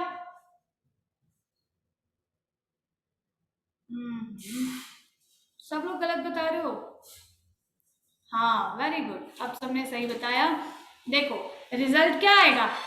एक एक एक्सप्रेशन को हल करते जाओ, एक एक एक्सप्रेशन को क्या करो? सॉल्व करो। सबको एक साथ देख के आप डिसीजन पे मत पहुंचो। क्या आएगा? यस, वेरी गुड, सबने सही बताया। पहले आप इसको सॉल्व करिए, आप इस इक्वल को छोड़ दीजिए, ये इक्वल के पहले जो है ना वो एग्जीक्यूट नहीं होगा, पहले इधर लिखा हुआ सब एग्जीक्यूट होगा। इक्वल के पहले तो बाद में असाइन होगा, पहले एग्जीक्यूट तो हो जाए, एक रिजल्ट तो आ जाए, एक सिंगल वैल्यू, एक सिंगल इंटीजर तो मिल जाए, तब तो आरएस में असाइन होगा, तो पहले ये पूरा एग्जीक्यूट होगा। अब जब ये पूरा एग्जीक्यूट होगा तो मैं इसको कॉपी कर लेती हूँ और इधर आ जाते हैं, ये पूरा एग्जीक्यूट होगा, इसमें भी पहले ये एग्जीक्यूट होगा, फिर ये एग्जीक्यूट होगा, फिर दोनों का जो रिजल्ट आएगा उस पे एंड अप्लाई होगा। तो पहले आप इसको एग्जीक्यूट कर लो। अब इसमें भी पहले ये आ गया, a की वैल्यू मॉड्यूलर डिवाइड बाई 10। अब आप बताना a मॉड्यूलर डिवाइड बाई 10 का रिजल्ट कोई वैल्यू आएगी या 0 बनाएगा, कोई दूसरी इंटीजर वैल्यू आएगी कि बूलियन वैल्यू आएगी, बताना। a मॉड्यूलर डिवाइड बाई 2 का रिजल्ट कोई दूसरी वैल्यू आएगी या कोई बूलियन वैल्यू आएगी, बूलियन वैल्यू नहीं आएगी, क्या आएगा, क्या आएगा, कोई रिजल्ट आएगा, कोई इंटीजर वैल्यू आएगी, कुछ भी आ सकता है। तो हमने लिख दिया, हमने क्या लिखा, a modular divide by 2, a modular divide by 2 का मतलब है 8 मॉड्यूलर डिवाइड बाई 2, और 8 को जब आप 2 से डिवाइड करोगे तो रिजल्ट क्या बच जाएगा, 0 बच जाएगा। तो हमने लिख दिया 0, a मॉड्यूलर डिवाइड बाई 2 का मतलब 0, 0 equal equal 0, and b modular divide by 2, b modular divide by 2 का मतलब 10 मॉड्यूलर डिवाइड बाई 2, जब 10 को 2 से मॉड्यूलर डिवाइड करोगे तो इसका भी रिजल्ट कितना आएगा, 0। इसका मतलब है कि यहाँ आ गया 0 इक्वल इक्वल 0, हाँ भाई बिल्कुल सही, 0 इक्वल इक्वल 0 होता है, एंड यहाँ पे भी 0 इक्वल इक्वल 0 होता है। तो ये जब दोनों साइड ट्रू है तो सब मिला के इसका रिजल्ट कितना आएगा, ट्रू। तो आपको इतना सोचते हुए फिर इसके रिजल्ट पे आप पहुंचेंगे कि ट्रू आएगा कि फॉल्स आएगा। ये प्रतिभा सिंह, ऊपर ट्रू लिख रही हो, नीचे 0 लिख दे रही हो, ट्रू का मतलब होता है 1, ध्यान रखो। हाँ, समझ आया आपको, समझ आया, ठीक है। इसका मतलब है कि बोथ मॉड्यूलर डिवाइड बाई 2, अगर किसी संख्या को 2 से मॉड्यूलर डिवाइड करें इक्वल इक्वल 0 आ जाए, मतलब a is a even number, a is a even number। जब हम इवन नंबर को 2 से मॉड्यूलर डिवाइड करते हैं तो रिजल्ट 0 आता है। किसी भी ऑड वैल्यू को 13 मॉड्यूलर डिवाइड बाई 2 क्या आएगा, 13 मॉड्यूलर डिवाइड बाई 2 क्या आएगा, 1 आएगा, क्या आएगा, 1 आएगा, है ना। 13 is a odd number, and even any even number like 60 modular divided by 2, what, 60 modular divided by 2, it is 0, it is 0, समझ गए। अगर आरईएस का क्या रिजल्ट, अगर आरईएस का रिजल्ट क्या आता है, अगर आरईएस का रिजल्ट क्या आता है, सॉरी व्हाट, इवन चेक करना था ना, यस। अगर आरईएस का रिजल्ट क्या आता है, 1 आता है, that means both numbers are even numbers, that means both numbers are even numbers, which number, the value of a and value of b, both numbers are even numbers। अगर RES का result क्या आ गया, अगर RES का result 0 आ गया, that means कि कोई ना कोई एक नंबर इवन नंबर नहीं है। जैसे अब बताइए रिजल्ट क्या आएगा, अब बताइए रिजल्ट क्या आएगा,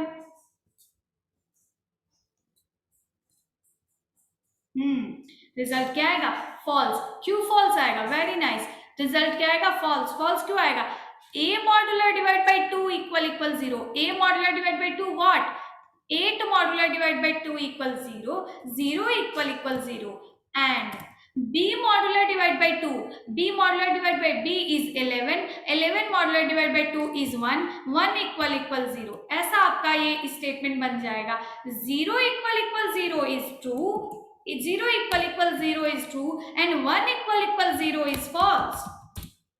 अगर दोनों में से कोई एक कंडीशन फॉल्स हुई एंड बीच में एंड लगा है, then whole condition is false, then logical operator will return you false, so the whole statement result will be false, false that means 0, got it। मुझे ये चेक करना है, बताना, मुझे ये चेक करना है कि पहली वैल्यू, हटा देती हूँ इसको। RES की वैल्यू से हम पता कर सकते हैं कि दोनों नंबर इवन थी कि दोनों नंबर में से कोई एक ऑड था या दोनों भी ऑड हो सकता है। मुझे ये चेक करना है कि the first value the A value of A is modulate A is divisible. A is divisible का मतलब होता है जिसको डिवाइड करने पे 0 आए, पूरी तरीके से कट जाए। A is divisible by 5 and b is divisible by 7। कैसे कंडीशन लगाएंगे? लिखेंगे RES इक्वल्स टू, अभी इफ लगाना तो मैंने बताया नहीं, अभी आगे देखेंगे, ये आ जाएगा तो इफ भी आ जाएगा।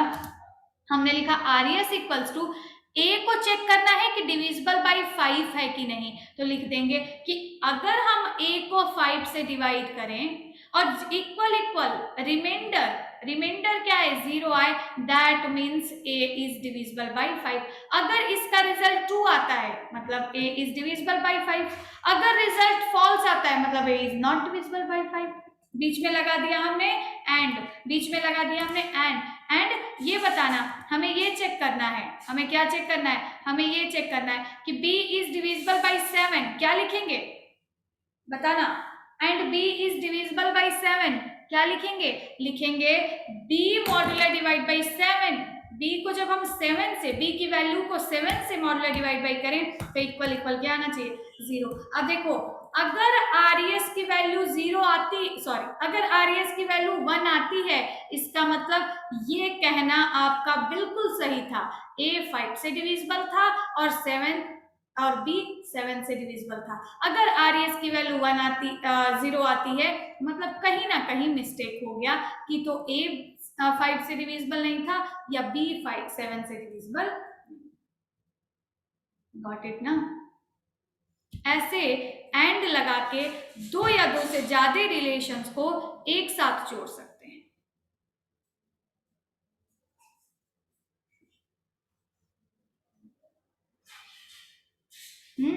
और ये सब आपको तब काम आएगा जब आप क्या पढ़ोगे, जब आप कंडीशन लगाना, लूप चलाना हर जगह यूज होना है। कंडीशंस का तो यूज प्रोग्रामिंग में हर जगह ही होना है, ठीक है? तो ये आपको हेल्प करेगा। तो आई जस्ट होप कि आपको रिलेशनल एंड लॉजिकल दोनों का मतलब समझ में आया हो। अब कल मैं बाकी ऑपरेटर्स आपको बताऊंगी एंड हाँ पहले देंगे एंड जो है, ठीक है? तो बात चलो, तो कल आपको सबसे ज्यादा इंपॉर्टेंट आपको लगेगा कि पैटर्न्स या फिर बहुत अच्छे से समझ में आया। Okay, very good, thank you. Loop में पैटर्न ज्यादा इंपॉर्टेंट, देखो इंपॉर्टेंट कुछ नहीं है, हाँ। अच्छा एक मिनट बता रही हूँ। हाँ रुक जाओ, तुम लोग जाना नहीं अभी, 1 मिनट रुक जाना। हाँ सुनो, देखो इंपॉर्टेंट कुछ नहीं है, बात क्या है ना कि कॉन्सेप्ट समझने का, बात क्या है कॉन्सेप्ट समझने का। अगर मैं बोलूं, अब 1-2 मिनट आप लोग 5 मिनट रुके रहिएगा क्लास में।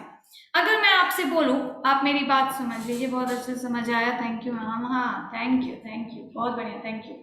अगर मैं आपसे बोलूं कि आप पैटर्न की बात करते हैं कि पैटर्न बड़ा इंपॉर्टेंट है, हाँ इंपॉर्टेंट है। आप इंटरव्यू देने जाएंगे, आपसे अगर कोई सी का प्रोग्राम पूछेगा तो पैटर्न पूछ लेगा, क्यों? क्योंकि उसको लगता है कि अगर आपको पैटर्न आता है मतलब आपको लॉजिक समझ आती है, क्योंकि पैटर्न्स में क्या लगने हैं, नए नए लॉजिक्स लगने हैं। हर पैटर्न में अलग अलग तरीके से लूप चलना है, लूप के अंदर लूप चलना है, लूप में कंडीशन लगाना है, तो सब आपको चीजें अच्छे से पता है। तो इम्पॉर्टेंट का मतलब यही है कि लॉजिक्स अगर जिसकी क्लियर है उसको जावा स्क्रिप्ट अच्छे से समझ में आएगा, उसको सी समझ में आएगा, उसको डेटाबेस समझ में आएगा, उसको होल डेवलपमेंट समझ में आएगा, whole process of IT industry समझ में आएगा। तो आपको कॉन्सेप्ट समझ में आने चाहिए, लॉजिक समझ में आने चाहिए, जैसे पैटर्न हुआ या इंक्रीमेंट डिक्रीमेंट ऑपरेटर हुआ, इन सब का यूज। अब मैं आपसे बोल दूं कि A equals to A plus plus minus A minus minus A plus A plus plus minus A plus plus, क्या बना लोगे? दिक्कत हो जाएगी। रिजल्ट जो आप बताओगे गलत आ जाएगा। तो ये सब कॉन्सेप्ट जो है अगर आपको समझ आते हैं, मतलब आपको प्रोग्रामिंग समझ आता है, समझे। इंपॉर्टेंट मीन्स ऐसा नहीं कि हमें यही पढ़ना है, इसी को पढ़ने के लिए हम सी पढ़ रहे हैं, नहीं, लॉजिक समझने के लिए सी पढ़ रहे हैं। ओके, लुक, मेरी बात सुन लें अब आप लोग थोड़ी देर के लिए। ये तो ब्लॉक हो गया। सर, सर, मुझे एक फोन चाहिए थोड़ा, ये बंद हो गया, एनीडेक्स इसमें इंस्टॉल हो।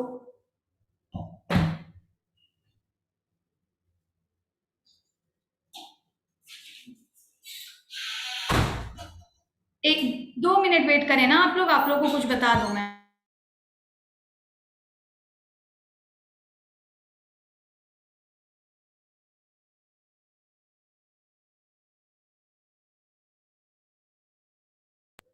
कल से फ्री वाली क्लास ले पाएंगे? हाँ, कल वाली जो है क्लास तो आप ले पाएंगे, क्योंकि कल स्पेशल क्लास है, सबके लिए फ्री होती है, लेकिन उसके बाद वाली क्लास आप नहीं ले पाएंगे, सी की क्लास आप नहीं ले पाएंगे। मेरा बैच ट्रांसफर नहीं हुआ, हो गया सौरभ, तुम्हारा बैच भी ट्रांसफर हो गया, और तुम्हें फर्स्ट बैच से रिमूव करके सेकेंड बैच में भी ऐड कर दिया गया है, हो गया, मॉर्निंग में ही करा दिया था हमने। टास्क ना, टास्क का ज्यादा वो मत करो। क्या है कि टास्क में एक करते रहो तुम लोग सारा। एक दिन मैं आपका टास्क सेशन कराऊंगी, उसमें सिर्फ और सिर्फ टास्क बता देंगे, तो वो सब क्लियर करा देंगे। आप लोग टास्क खुद से करो, बनाओ, सबमिट करो जितना हो पाता है। 10 में से 8 टास्क हो पाता है, 8 करो, 5 करो। बाद में मैं जितने टास्क रहेंगे सब एक साथ बताऊंगी, खुद से लिख लेना, कर लेना, ठीक है। देखो, आप लोगों को थोड़ा सा मैं बता दूं कि जब आप लोग ये मेरी आवाज वगैरह तो जा रही है ना आप लोगों तक, बताएं, आवाज वगैरह जा रही है, कोई प्रॉब्लम नहीं? ओके, ठीक है, सुन लें आप लोग 2 मिनट के लिए मुझे। हम क्या करेंगे, मैं कनेक्ट करती हूँ थोड़ा सा।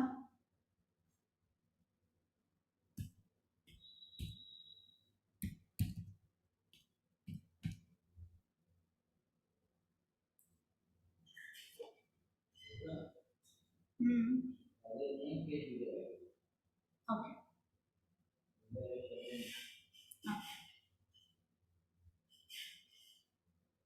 देखो, इसमें देखते रहना, साउंड आ रही है, ओके, इसमें देखते रहना। देखो, जूम ऐप ओपन करोगे, ऐसे फोन से ज्वाइन करते हो या लैपटॉप से तो ज्वाइन करते होगे तो कोई दिक्कत नहीं होती होगी, क्योंकि लैपटॉप में ईमेल एड्रेस ले लेता है, और ईमेल पे जो नाम होगा वो शो करेगा, तो ईमेल में आपको नाम बदलना पड़ेगा फिर तो, है ना। तो या फिर वहां भी नाम चेंज करने का ऑप्शन होगा, ऐसे ही होगा लैपटॉप में भी सेम। देखो, ऐसे करेंगे, जैसे हमने जूम ऐप ओपन किया, ये इसमें शायद तुम लोग देख पा रहे होगे अच्छे से, और देखो यहाँ पे क्या है ना, कि जैसे आप ये सेटिंग वाला आइकन, ये सेटिंग वाला आइकन आपको नीचे दिख रहा है ना, ये देखो नीचे, नीचे देखना, बॉटम नेविगेशंस में, बॉटम में ये ऐसा अनिकेत शर्मा दिखा रहा है, तो ये अनिकेत शर्मा तभी दिखाएगा जब जूम ऐप पे क्या हो, आप लॉगिन हो, आप लॉगिन हो। अगर लॉगिन नहीं है, मैं लॉग आउट कर देती हूँ, हो सकता है बहुत सारे स्टूडेंट्स में लॉग आउट होगा। तो जब आप जूम ऐप को ओपन करेंगे तो ऐसा दिखाता है, जब आप जूम ऐप को ओपन करोगे तो ऐसा पहला पेज आता है। आप लोग को क्या करना है, पहले लॉग इन कर लेना है, पहले जूम ऐप में क्या कर लेना है, साइन इन कर लेना है, ज्वाइन कर लेना है। तो जब आप साइन इन का एक ऑप्शन आएगा, साइन इन, साइन इन का मतलब लॉग इन, और यहाँ अभी सिक्योरिटी इश्यूज से ये ब्लैक स्क्रीन हो गई है, तो आपको एक गूगल का ऑप्शन आएगा, गूगल, गूगल का मतलब है हमारे फोन से ईमेल एड्रेस चूज कर लेगा, ये तो आप लोग जानते ही होंगे। ये अनिकेत शर्मा का ईमेल एड्रेस मैंने सिलेक्ट कर लिया, सब में ईमेल एड्रेस होगा सबके एंड्रॉइड फोन में, क्योंकि एंड्रॉइड फोन तो इसी से चलते हैं। अब क्या करोगे आप, अब क्या करोगे कि यहाँ पे ये देखो, लॉन्च जूम, लॉन्च जूम का जो ये एक एंकर आ रहा है, एक लिंक आ रहा है, इस लॉन्च जूम पे क्लिक करेंगे और अब जूम ऐप पे आ जाएंगे और अब देखोगे ये आपका साइन इन के बाद, लॉग इन करने के बाद जो पेज ओपन होता है वो है। सेटिंग में आएंगे और सेटिंग में हम कहाँ पे आ जाएंगे, सेटिंग में हम आ जाएंगे, ये जो ऊपर ये नाम और ये दिखा रहा है ना ईमेल आईडी, प्रोफाइल टाइप का जो दिखा रहा है, इस प्रोफाइल पे आ जाएंगे और प्रोफाइल पे क्लिक करेंगे। यहीं पे दिखाएगा डिस्प्ले नेम, डिस्प्ले नेम का मतलब कौन सा नाम दिखाना चाहते हो, और यहाँ चेंज कर देंगे, यहाँ लिख देंगे जैसे मान लो हमारा नाम है हमारा नाम है, बताओ कोई अपना नाम, सरिता, जैसे हमारा नाम है सरिता, और सरिता के बाद अब तो मैं पहले क्या लिखूंगी, अपना नाम, और नाम लिखने के बाद हम लिखेंगे क्या, नाम लिखने के बाद हम लिखेंगे इसमें लास्ट नेम वाला जो ऑप्शन आता है उसमें हम लिखेंगे अपना यूजर आईडी, जो आपको टेकपाइल से यूजर आईडी दिया गया है, जैसे कि टेकपाइल ST21 ST21 1234 जो भी आपको दिया गया, और ध्यान रखना कि इसके बीच में स्पेस ना आए, तो ऊपर लिख दोगे सरिता या पूरा नाम भी लिख सकते हो, नीचे लिख दोगे टेकपाइल ST21 ऐसे, या नाम लिखने के बाद कोई डैश लगाना चाहो, स्लैश लगाना चाहो तो लगा लेना, यहाँ पे जो है जो लिखना उसके बीच में कोई स्पेस वगैरह मत देना, सारी यूजर आईडी एक में। अब ओके करोगे तो ये डिस्प्ले नेम चेंज हो जाएगा, ये देखो सरिता, ये ठीक है, सब लोग कर लेना ताकि जब ज्वाइन करो कभी भी टेकपाइल की क्लास तो आपको आपका नाम सही दिखाए, आपकी यूजर आईडी से दिखाए, ठीक है। और ये अटेंडेंस के लिए जरूरी है क्योंकि जब इसमें यूजर आईडी होती है ना तो अटेंडेंस बिल्कुल सही तरीके से लग पाता है, जब यूजर आईडी नहीं होती है तो अटेंडेंस गड़बड़ हो जाता है और फिर हम लोग को एक एक चेक करना पड़ता है, तो इसको चेंज कर लेना सब लोग, नेक्स्ट टाइम जब ज्वाइन करना तो ये अपनी यूजर आईडी से करना, ठीक। हाँ हाँ अभी कर लो, चलो ठीक है। फिर हाँ, सरनेम की जगह टेकपाइल आईडी लिखना जरूरी है, पूरा नाम ऊपर वाले बॉक्स में लिख दो और टेकपाइल की आईडी नीचे वाले बॉक्स में लिख दो, ठीक है। चलो फिर सब लोग क्या करें, लेफ्ट कर दें और 1 भेज दें, सॉरी सब लोग 1 भेज दें उसके बाद लेफ्ट कर दें,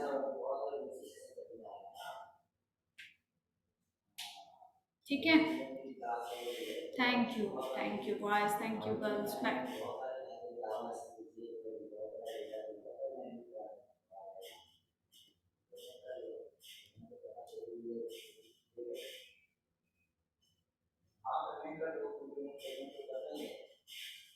100% clear, very good, thank you, bye।